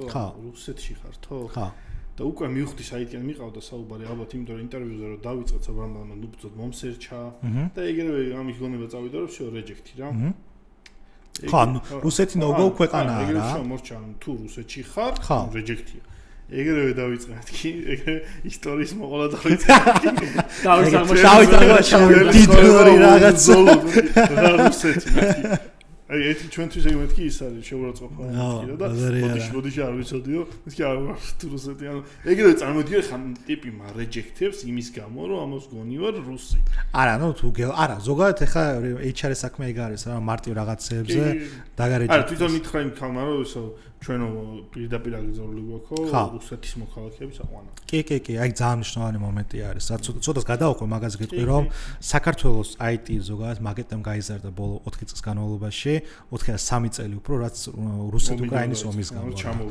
კი და ძალიან აი მაგათაც მესარას მუშაობ იპამში ძალიან დიდი სტრატეგიული როლი მიენიჭა მაგის გამო რომ ჰაბი გახდა რეალურად სადაც იპამს ყავს მე თორე სადაც 3000-მდე 4000-მდე თანამშრომელი სადაც ბევრი არის საკმაოდ უცხოელი და ასე ვთქვათ ერთ ჰაბად გადავიქეცდა ეს მაგის შედეგი არის და რა თქმა უნდა როლი საქართველოს როგორც ტექ ცენტრი იზრდება და იზრდება მაგრამ მე მანდ ერთი ის მქონდა რომ მე ვიფიქრე რომ ერთი ხალხი რო ჩამოვიდნენ ეს მე software engineer-ზე მე ყოველდღე ხალხაუბარი რა ვიფიქრე რომ ქართული software engineer-ების პროდუქტიულობა მოიმატებდა იმიტომ რომ კონკურენტ ხა ტუნარიან მოიქნებოდა მაგრამ მე სხვადასხვა კომპანიებში სახელებს არ დავასახელებ ძალიან ბევრი ინფორმაცია გამოდის რომ ეს ტიპები ბევრად უფრო მეტად hard-worker-ები არიან კი ნამდვილად ეს არ შემიძლია ყველაზე თქო მაგრამ ზოგადად ეს ფონზე ესე ჩანს რომ ქართველებს ანუ ბევრად უფრო hard-worker-ები არიან და ბევრად უფრო პასუხისმგებლიანები არიან რა ეს თქო უნდა ყველა ქართველზე არ არის თქმის მაგრამ ფონ ბევრი რაღაც მაგრამ წილის სიმართლე დევს მაგაში გეთახმები კი ბატონო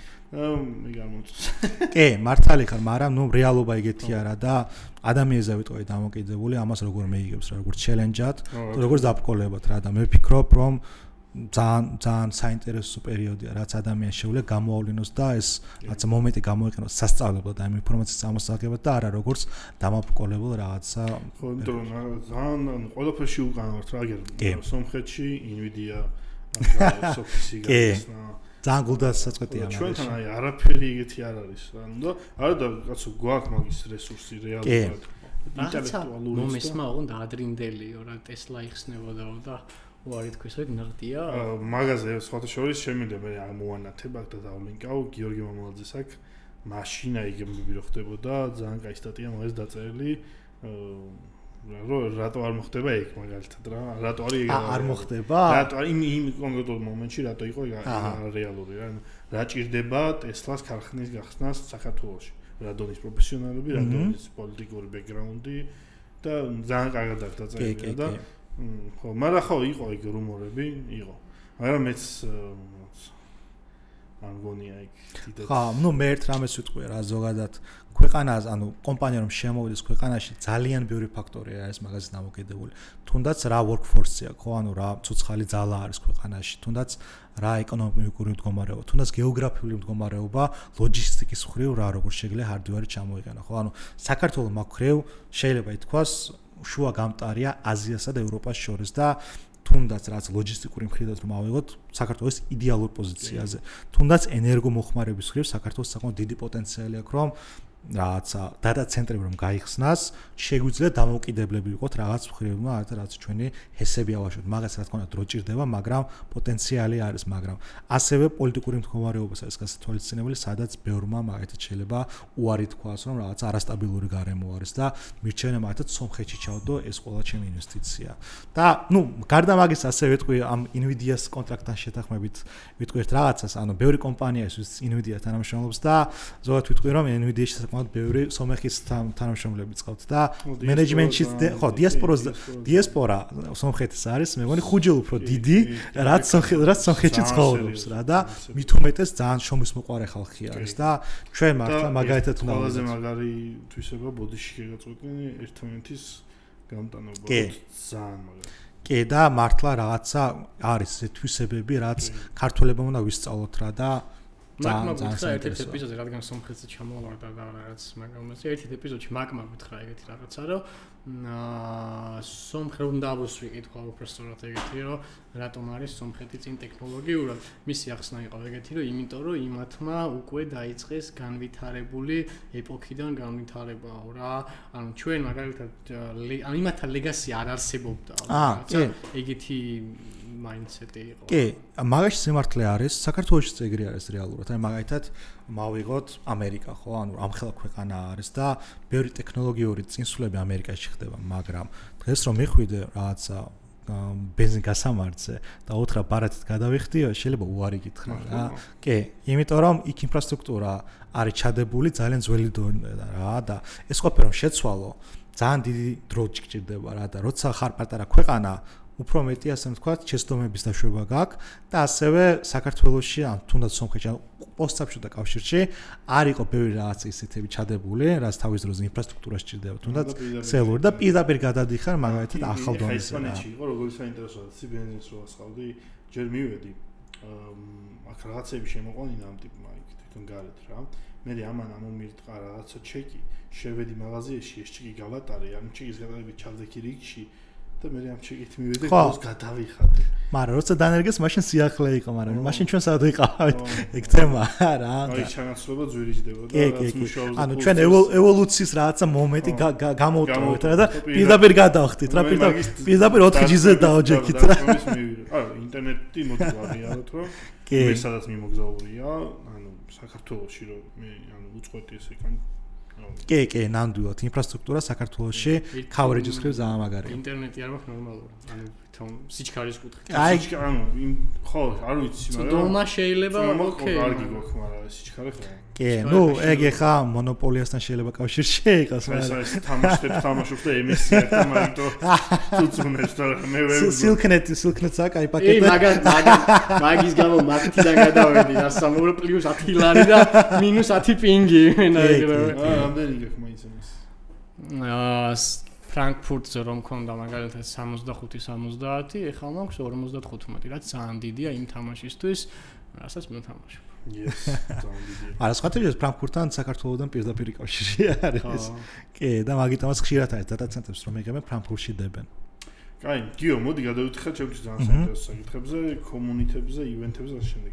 მე ყველაზე დიდი DevOps ივენთი რაც მახსენდება იყო post pre-corona მე მგონი DevOps Con-ი, მაგაში შენი იღებდი მონაწილეობას? კი, მაგაში მონაწილეობას ვიღებდი ჩემ გუნდის წევრებთან ერთად და საკმაოდ ძალიან დიდი გამოცდილება მივიღე და ინსპირაცია მოგვცა.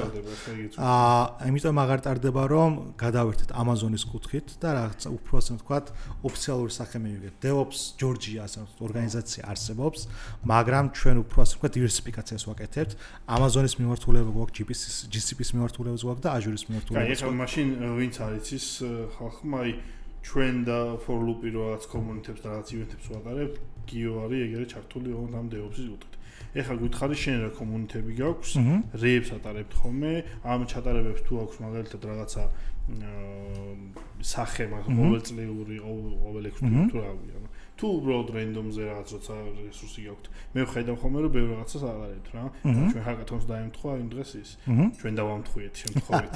აუ ეს ის. ოქტომბერი ისეთი პერიოდია. ხო, მაგრამ არ მგონია რომ გადაყვეთო ქონდა და რომ მაინც სხვადასხვა წრის საზოგადოება ვარ და ხო მოგიხარ შენ კი ბატონო ზოგადად კომუნიკაციას ვიტყვი რომ ვცდილობ ძალიან აქტიურები ვიყოთ საქართველოში და განვავითაროთ პირადად მე რატო გადავწყვიტე კომუნაში ჩართვა ხო ერთ-ერთი მიზეზი ის იყო რომ მე თვითონ მაკლდა როცა მე ვიზრდებოდი ხო როცა ვსწავლობდი რაღაცებს აი ძალიან ასე ვთქვათ უკმაყოფილო ვიყავი რომ არ მყავდა ესეთი ადამიანი ვის შემიძლია გამეზიარა ან თუნდაც შემიძლია უფრო გამოცდილი ადამიანი ყოფილიყო რომ მისგან მომესმინა მაგალითად ერთ-ერთი ნათელი ივენთი რაც მახსენდება ეს DevFest-ი რაც ძალიან ტკბილად მახსენდება და ინსპირაცია მომცა ასე ვთქვათ რომ რაღაცა ჩემი უნდა გამოვიდე სოლიდ და გოლით მოკითხა ნამდვილად და ასე ვთქვათ პირველი ქართული ივენთი რაც მახსენდება DevFest-ი იყო ზუსტად კი და ძალიან მაგარი არის და მე ვფიქრობ ეგ ძალიან დიდი ზეგავლენა მოახდინა ჩემზეც და ასე შეიძლება შენზეც შეიძლება ვთქვათ შენზეც და ჩვენს დამწრესს თუნდაც კი რამექენი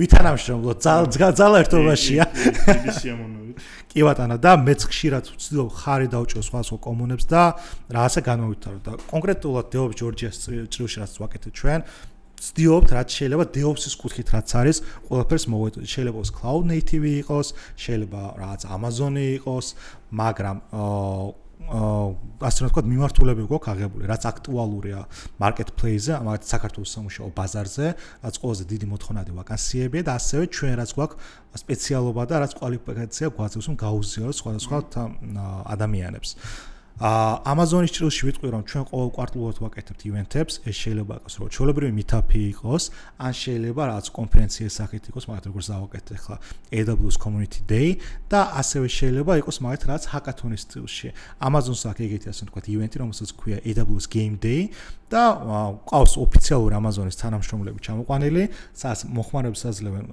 აკაუნტებს და აქვთ რაღაცა დავალება მაგალითად გაქვს production სისტემა და ხედავ რომ რაღაცა სერვისი ჩავარდა და იქ ასე ვთქვათ ავტომატიზაცია აქვს გაკეთებული რომ რეალურად რაღაცა კიბერ თავდასხმა ხდება რაღაცა შეტევა ხდება უნდა გაასწორო ეგ და რაღაც უნდა დაიჭიროს შესაძლებლობები რა არის და ძალიან საინტერესო არის პირადად მე გული მწყდება ყოველთვის რომ რახან მე ორგანიზატორი ვარ ვერ იგებ მონაწილეობას და ძალიან გული მწყდება მაგრამ ნუ ძალიან საინტერესო არის და ვიტყვი რომ ასეთი კომუნებში აი მაგათაც შაშანამ ჩავატარეთ მახსენდება ძალიან ბევრ ასე ვთქვათ დამწყებ ადამიანს მივეცით შანსი რომ თავი გამოეცადოთ და გარდა მაგისა გავაკეთეთ შერეული გუნდა მე თქვენ სიგივენარად გავაკეთეთ სადაც ყავდა გამოცდილი ხალხი და ყავდა დამწყებები და მივეცით საშუალება რომ ან შეგეძლო შენი გუნდით მოსულიყავი ან ჩაგეწერე შენი სახელი და ჩვენ გაგაერთიანეთ რაღაცა გუნდში და მაგის შედეგად საკმაოდ დიდი გამოცდილება მიიღეს ბევრმა დამწყებებმა და ეს კომუნის ასე ვთქვათ სული და გული ძალიან იგრძნობოდა რა ძალიან მნიშვნელოვანია და ერთ-ერთი ძალიან მნიშვნელოვანი მომენტი მინდა გაგიზიაროთ იმ მომენტში ზუსტად მახსოვს ერთი ადამიანი მოვიდა ჩვენთან რომელიც დამწყები ინჟინერი იყო კარიერ სვიჩი გააკეთა რაღაცა ავია ინჟინერი იყო და გადაწყვეტა რომ DevOps-ში გადმოსულიყო.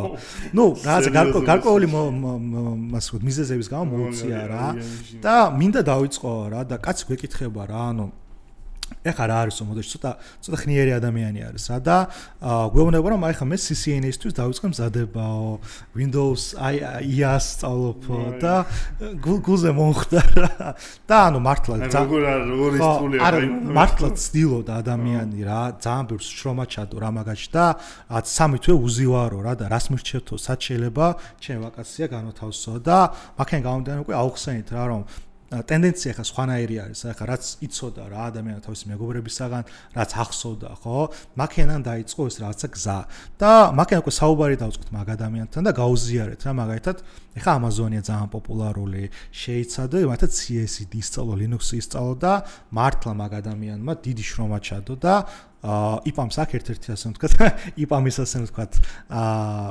ხსენებას გავაკეთებ სადაც აქ DevOps Cloud Bootcamp-ი სადაც ისინი ასე ვთქვათ ტრენინგს უტარებენ დამწყებებს სადაც შეგიძლია მიიღო მონაწილეობა ძალიან მაგარია და მაგ ადამიანმა მიიღო მაგაში მონაწილეობა კი ყველაფერში აქვს მე მგონი ტესტირებაშიც აქვს DevOps-შიც აქვს და front-end-შიც აქვს კი ორჯერ აქვს მე მგონი სულ რა ზაფხულში და შუა მაისში მე მგონი და მაგ ადამიანმა მიიღო მონაწილეობა ჩაირიცხა და დღეს უკვე იპამში მუშაობს რა და მართლა ძალიან მიხარია რა და შეიძლება ითქვა ჩვენი ასე ვთქვათ კი დამსახურებით ჩვენი დამსახურებით ნუ მაგის დამსახურება პირველ რიგში და ასე ვთქვათ ჩვენი რაღაცა სიხარული არის ეგ რომ ერთ ადამიანს თუნდაც დავეხმაროთ რომ რაღაცა სწორგზაზე დამდგარიყო რა და კომიტის ძალა ზუსტად ეგ არის რა რომ ადამიანს უზიარებს შენ ცოდნას შენ გამოცდილებას და რაღაც არასწორი გზიდან სწორ გზაზე დადგა და დღეს უკვე წარმატებას მიაღწია რა ხო აი ნახე მე ხო ეგ ეთანხმები აბსოლუტურად კომიტის აზრი რო ეგ არის მაგრამ ნახე მე უფრო როგორ ვუყურებთ კომიტისას უფრო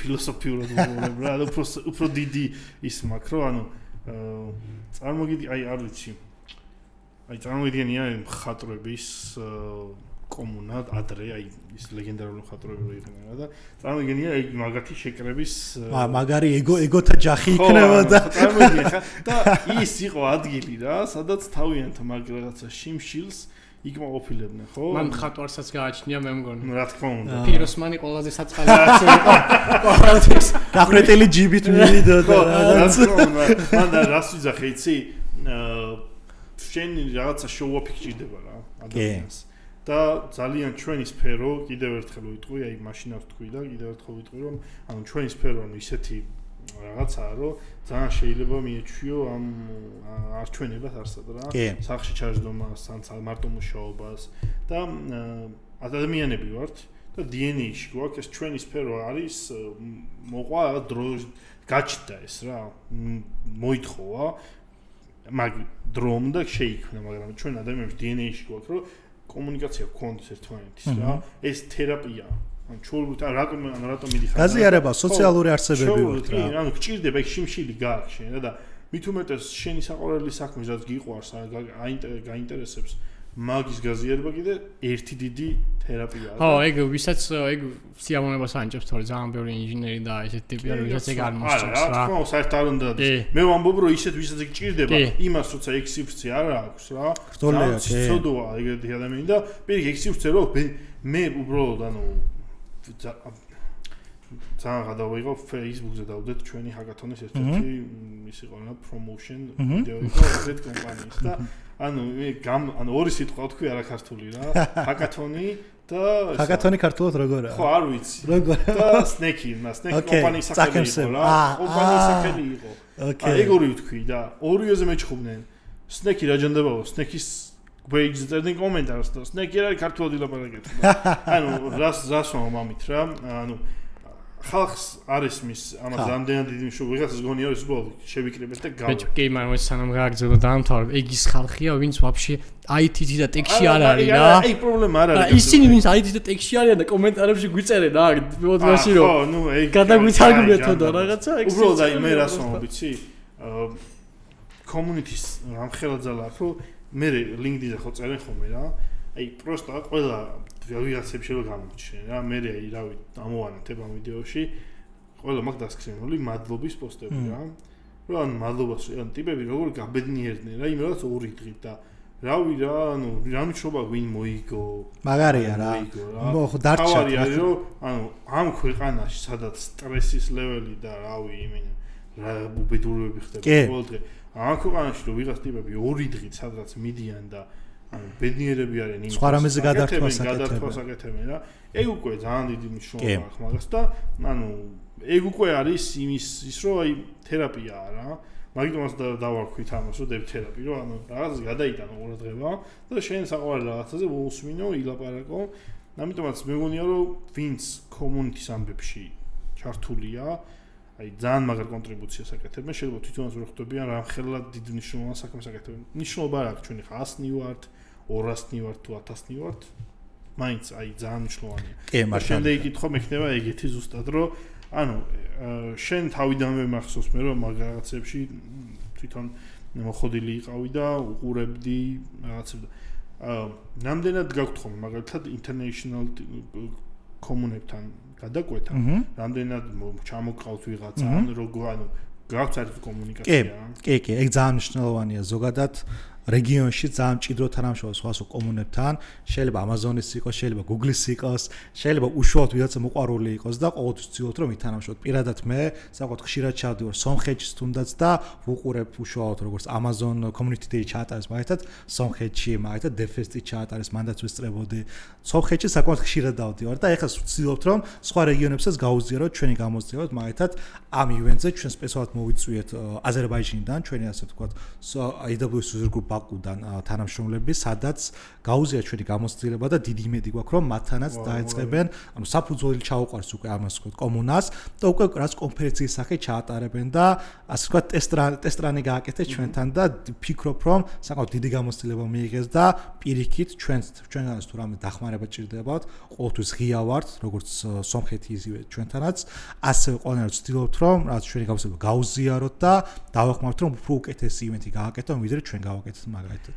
ნახე ვიღაცები რაღაც ეგეთ არგუმენტს ამბობდნენ ადრე, რომ ადრეო რა, როცა ინტერნეტი ესეთი მოხდილი არ იყო, კომუნებს უფრო დიდი ფასეულობა ჰქონდაო, იმიტომ რომ მან ზიარდებოდა ძირითადად ინფორმაციაო და ხარ ინტერნეტში კომუნებმა იმიტომ იკლო და ივენტებმაო, რომ ეხა ინტერნეტში ყოველთვის ნახვა შეგიძლიაო რა, მაგრამ აი და მე მაგას ვეძახი ხოლმე ყველაზე დიდი შეცდომა რამდენიმე ხნის წინ ჩემი მეგობრები იყვნენ წასული რაღაც ერთ-ერთ კონფერენციაზე უცხოეთში რა და მე ძალიან ესეთი კეთილშურით ვშურდა რა და იქიდან მეუბნება ჩემი მეგობარი რომ არაფერი ორი ისეთი აქ არ არისო მაინც ყოველთვის დევს ლაპარაკობს და ბიჭო ანუ ის ნახეთ ჩემი აზრით ის ადამიანი უბრალოდ ჩართული არ არის არ უყურებს ხოლმე ალბათ ხშირად მე ესეთი შეხედულება მაქვს რა უარეს კითხვის დამთავრდა დღეს შეუძლებელია სადმე წახვიდე და რაღაც ისეთი გაიგო რაც აქამდე არ ხსმენია და რაც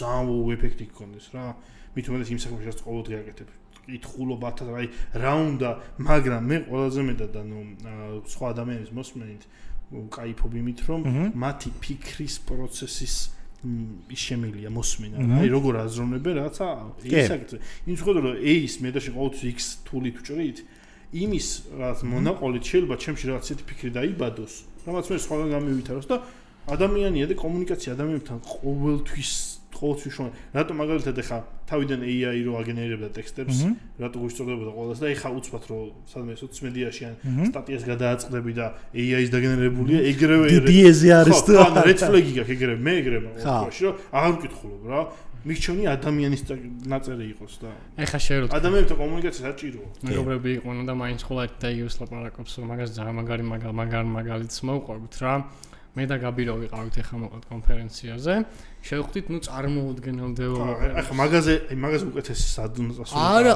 ხოდა მაგაზე უყვები რა ანუ მოკლედ ეიჯუდ ფესტზე ვიყავით რომელიც .NET-ელების ყველაზე მაგარი რაღაცაა რა და ეგ იყო ჩემი ის რო ტიპები რაღაცა მე სტორგენსენი და კონტრანსფორმერი წინ მიდგანა ვებაზრები ფოტოებს ვიღებთ რაღაცა ვღადავთ Windows-ով და მე და გავი გული ესე გვაქვს რა და ამ ემოციებს ვაზიარებთ ჩვენს მეგობრებთან რომლებიც ასევე დეველოპერები არიან რა და კითხები მოდის როგორ იცი ეს ვინაა ეს ვინა და ჩვენ გული გვაქვს ესე რა ანუ აი ხა ამით რისი თქმა მინდა შეიძლება თქვი რა რომ ესო ვინ არის ვიღაცებს ესეთი თემები არ აინტერესებს ხვდები ანუ შენ წარმოგიდგენია .NET დეველოპერი C# დეველოპერი იყო ადამიანი და სკოტ ჰანსელმანი და მე სტორგენსენი არ იცოდე ვინ იყო ხო სიგიჟეა მაგრამ ძალიან ბევრია ეგეთი ხო ნუ ისე თემა ღირებულება უნდა ხედავდე რა მაგრამ ყველაზე მნიშვნელოვანი ამ შეხვედრების ის არის ნახე დაასრულე და მე აი შენ რაც ახსენე მაგას ვიტყვი რა იდეა შენ რომ ახსენო მიუყვები თუ როგორ მსჯელობს ეგ ადამიანი ხო ანუ ოკეი ჩანაწერი შეიძლება ნახო მაგრამ კითხოს ხო ვერ დაუსვა მაგას რა ანუ შენ რაც გინდა რომ მიხვდე მაგის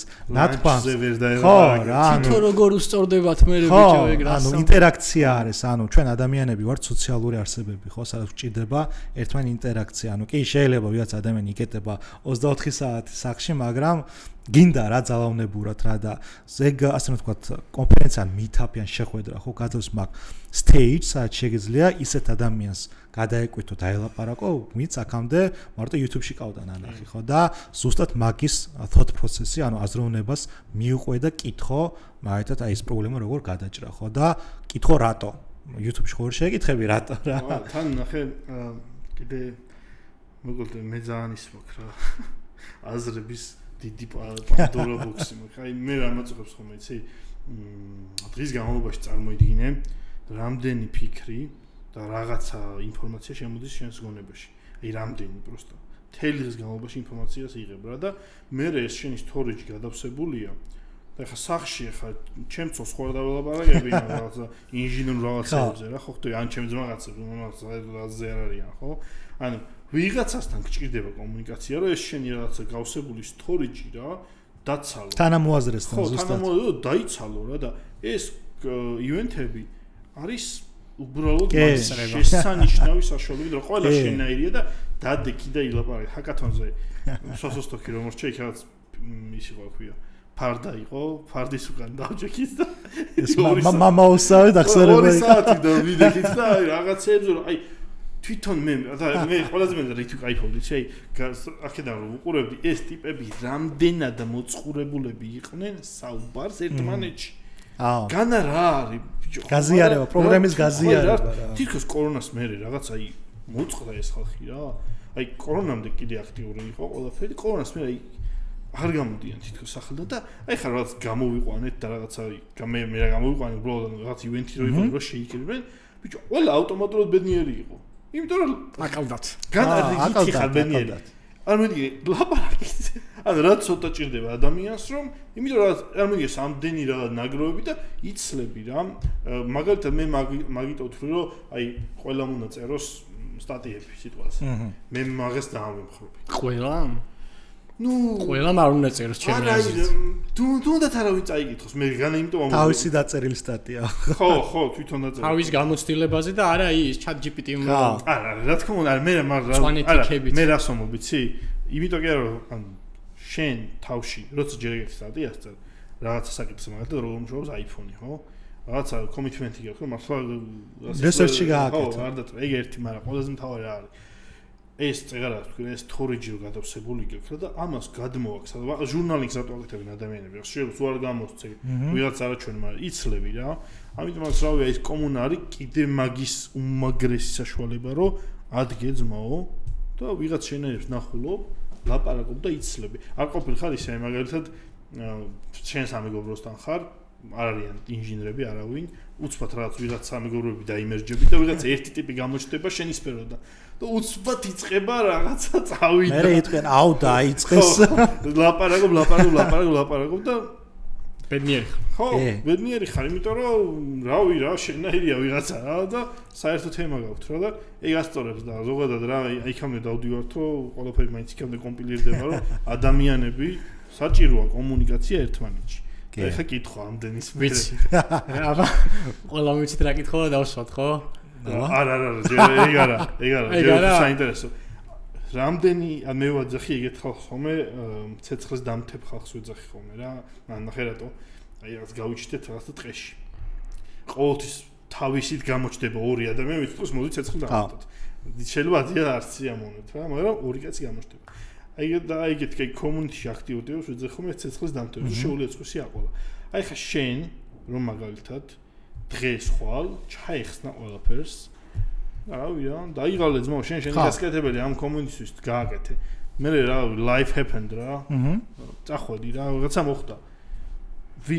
შენი აზრით როგორ არის თქვენთან რა კომუნიტის ამბავი რამდენი აქტიურია კომუნიტის წევრები და გააგზავნებს ვინმე კი მაგაზე მე ძალიან მნიშვნელოვანია ზოგადად და აი რა ორგანიზაციას მე თანამშრომლობ ეს CNCF-თან და Linux Foundation-სთან მან ძალიან მაგას გვასწავლია რა რომ inclusivity უნდა იყოს მაღალ დონეზე რა inclusivity და transparency რომ ნებისმიერ ადამიანს შეეძლოს ჩვენ რაღაც ორგანიზაციაში ჩაიხედოს მონაწილეობა მიიღოს თუნდაც არ იყოს ძალიან ასე ვთქვათ პროდუქტიული, მაგრამ ჩართულობა იყოს, იმიტომ რომ მე მაგალითად ეხლა ამ DevOps საქმიანობაში ჩავერთე, ჩემამდე სხვა ადამიანებიც იყვნენ, ხო და იმათ რა თქმა უნდა უყურებ და მათი ასე ვთქვათ შედეგად მეც გამიშთა სურვილი რომ რაღაცები გამეკეთებინა. რა თქმა უნდა ეს კომუნის მართვა რთული არის რა.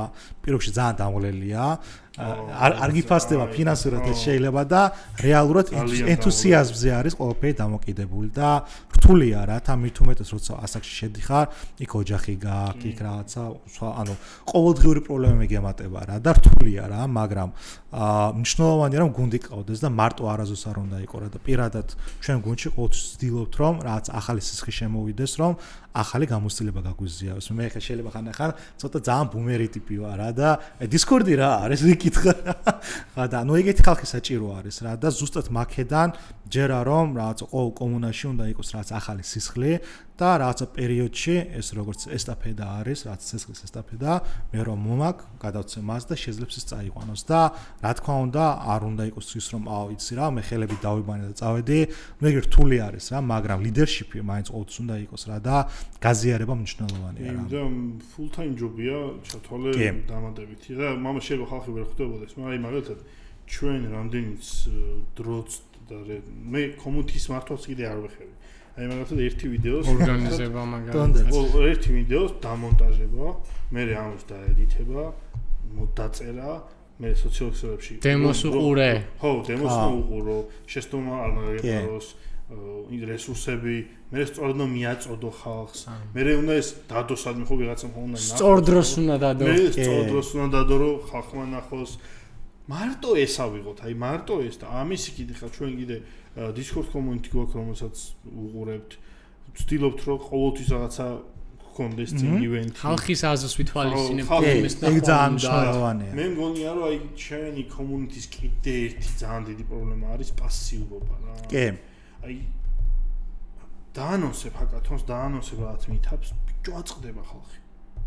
ანუ მოთხოვნა არის, მაგრამ როგორც კი ამ ხალხს რაღაცა ავტონომია ეძლევა, აი რაღაცა შენცი აქტიურე, ეგრევე პასიურობს და არ ვიცი მანდ ხა ჩვენი არ ვიცი შეუნთო რაღაც არ ვიცი. არა, მაგას პასიური ხალხი ვართ რა, ძალიან პასიური.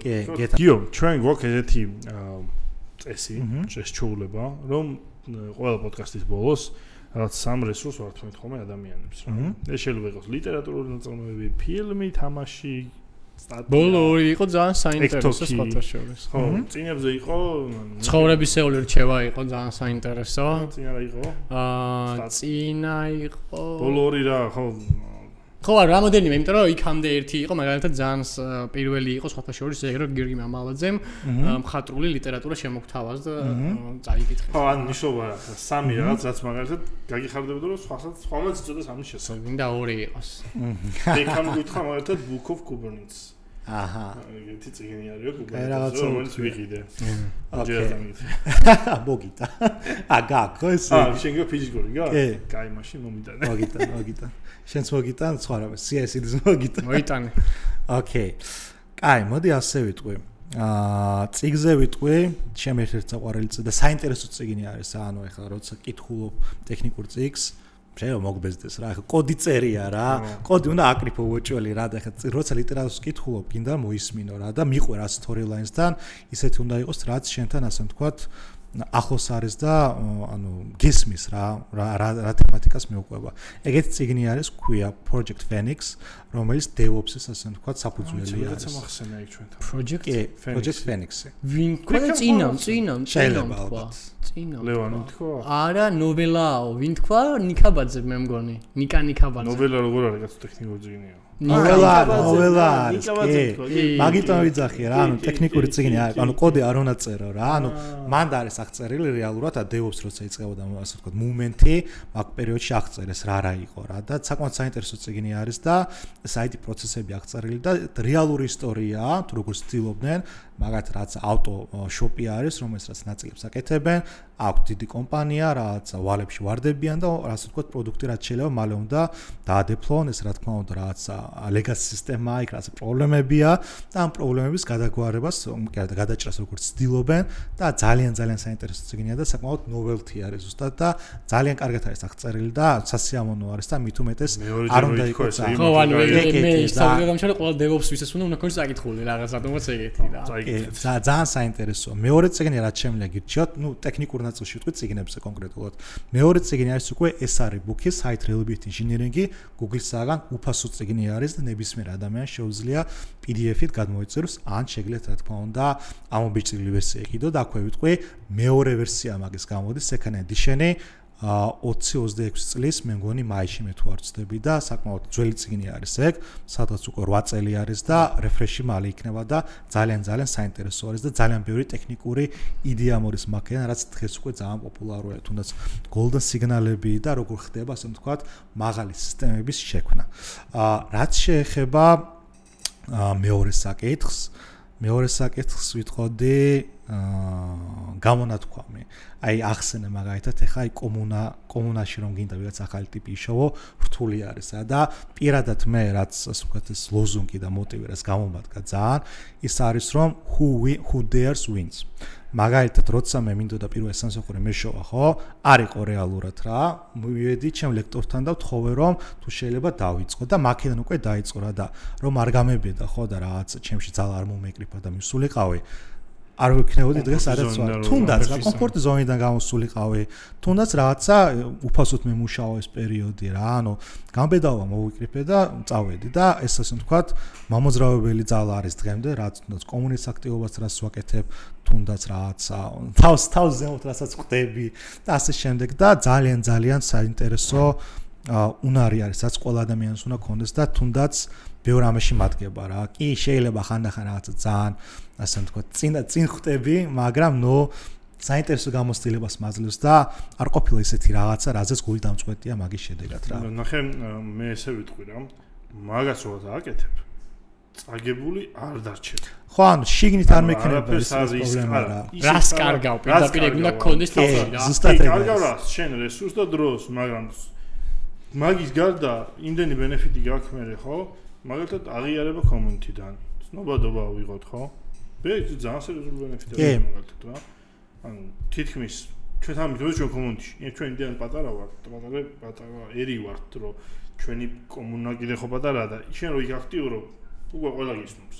ამიტომ ეგ ძალიან მარტივი და ბოლოს ძალიან მაღალ საკითხს აკეთებ. ეგრეა. და არ უწერია ჩემთვის მადლობა. კი, რა თქმა უნდა და როცა გითხო არ გისწრება რა. როგორ არა და ეგ მაძლევს მოტივაციას ზუსტად. ყველა პოსტი შენახული. კი და ზუსტად ეგ არის რა, ანუ რასაც მე ვაკეთებ, იმედი მაქვს რომ სხვებსაც მისცემ შთაგონებას, რაღაც მოტივაციას რომ იგივე გააკეთოს და ზუსტად მაქედან მოდის. აი ვიღაცა ცეცხლი უნდა დაანთოს რომ ახსენე ხო? რა, პირადად მე ეგეთი ტიპი ვარ ზოგადად, რაღაც რომ ხედავ რაღაც მინდა გავაკეთო.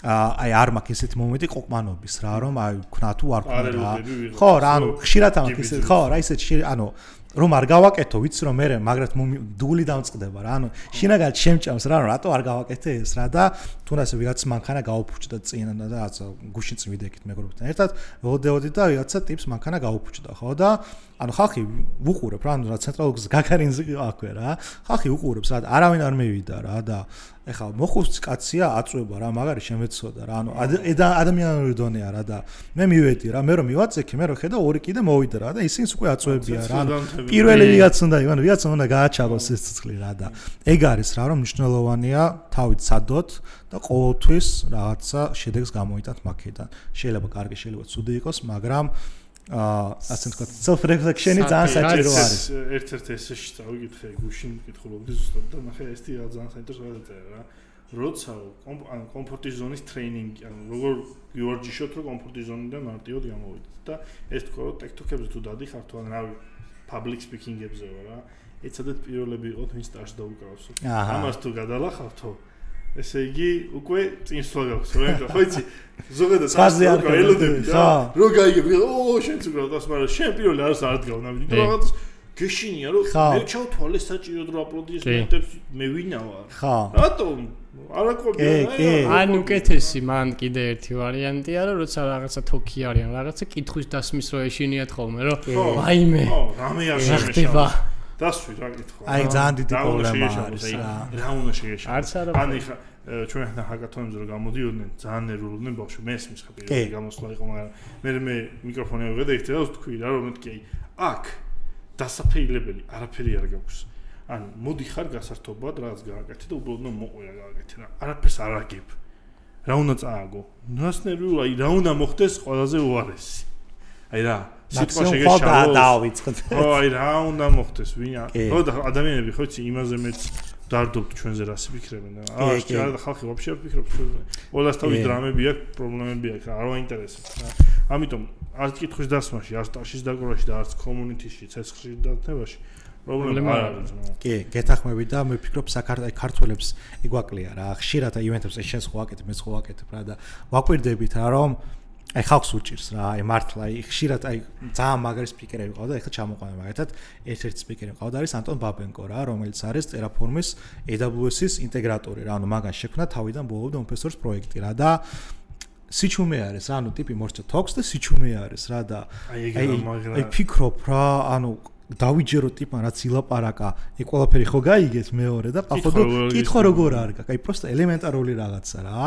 მე ხა ორგანიზატორი ვარ რა და მე რომ დავწუ კითხვების დასმა, ხშირად შეიძლება ძალიან ისეთი გამოჩნდეს რა, რომ რაღაცა დროს წელავს, ან თვითონ თავის ინტერესის შვება რა და ვაკვირდები რა ხალხს, აი რა სიტყვის რა და არავინ არ დაუსწრო კითხვა რა და ბოლოს ჩემო კოლეგებმა დაუსვეს რა და გამიხარდა რა და ეგ არის რა რომ ქართველებს ეგ პრობლემა გვაქვს, აი თუნდაც DevOps კონზე როცა იყავი რა, მან ბევრი სომეხი სტუმარიც ყავდა და ისინი ბევრად პროაქტიურები იყვნენ ვიდრე ჩვენ და დარწმუნებული ვარ ბევრად უფრო მეტი ინფორმაცია წაიღეს და თუნდაც ელემენტარულად მე ადამიანთან მივინა და ესაუბრებოდნენ რა და ქართველებს ეგ პრობლემა გვაქვს რა რომ ხშირად ვარ ჩაკეტილები ჩვენ სივრცეში გონია რომ რაც სისულელს ვიკითხოთ მაგრამ სისულელე კითხვა არ არსებობს არანაირად და ზუსტად იმას თქვა სპიკერის და იმ ორგანიზაციის საქმეებს რომ ისეთი გარემო შექმნას რომ შენ ნებისმიერ კითხვაზე პასუხი გაგცეს. სისულელე ის უფრო კითხვა როგორ ხდება და შენში ინახავ. იმიტომ რომ აი არაფერს არ აგები იმ კითხვის დასმით. მაგრამ მე მაინც ვიტყოდი რომ თქვა ქართველების ბრალი არ არის ეგ იმიტომ რომ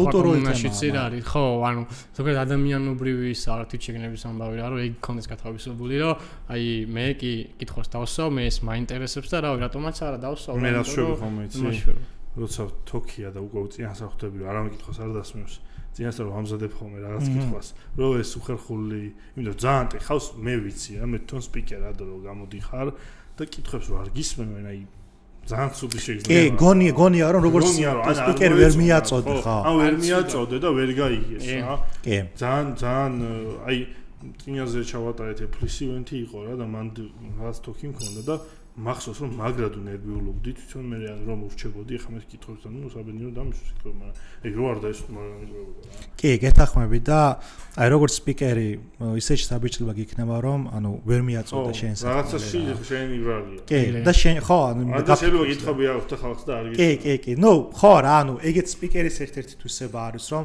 უნდა შეგეძლოს რაღაც აის ბრეიქერი კითხვები და აი ბავშვები აი ახალი თაობა რაც მოდის იმათ არ აქვს ეგრეს იდაპისვა ხო იცის ეხა ერთი ძალიან გადაობა აუბრიცხია მიდი ჰაკათონია გამოსულებიან ბავშვები რაღაცას სპობიან და ტატო ყავს იმაში რა ქვია სტუმ ჯიურიში და ტატო ეკითხება რაღაც ტექნიკური კითხვას ეს როგორ გააკეთება და ის ბავშვი უნება თქვენ დეველოპმენტში თორკოვით რა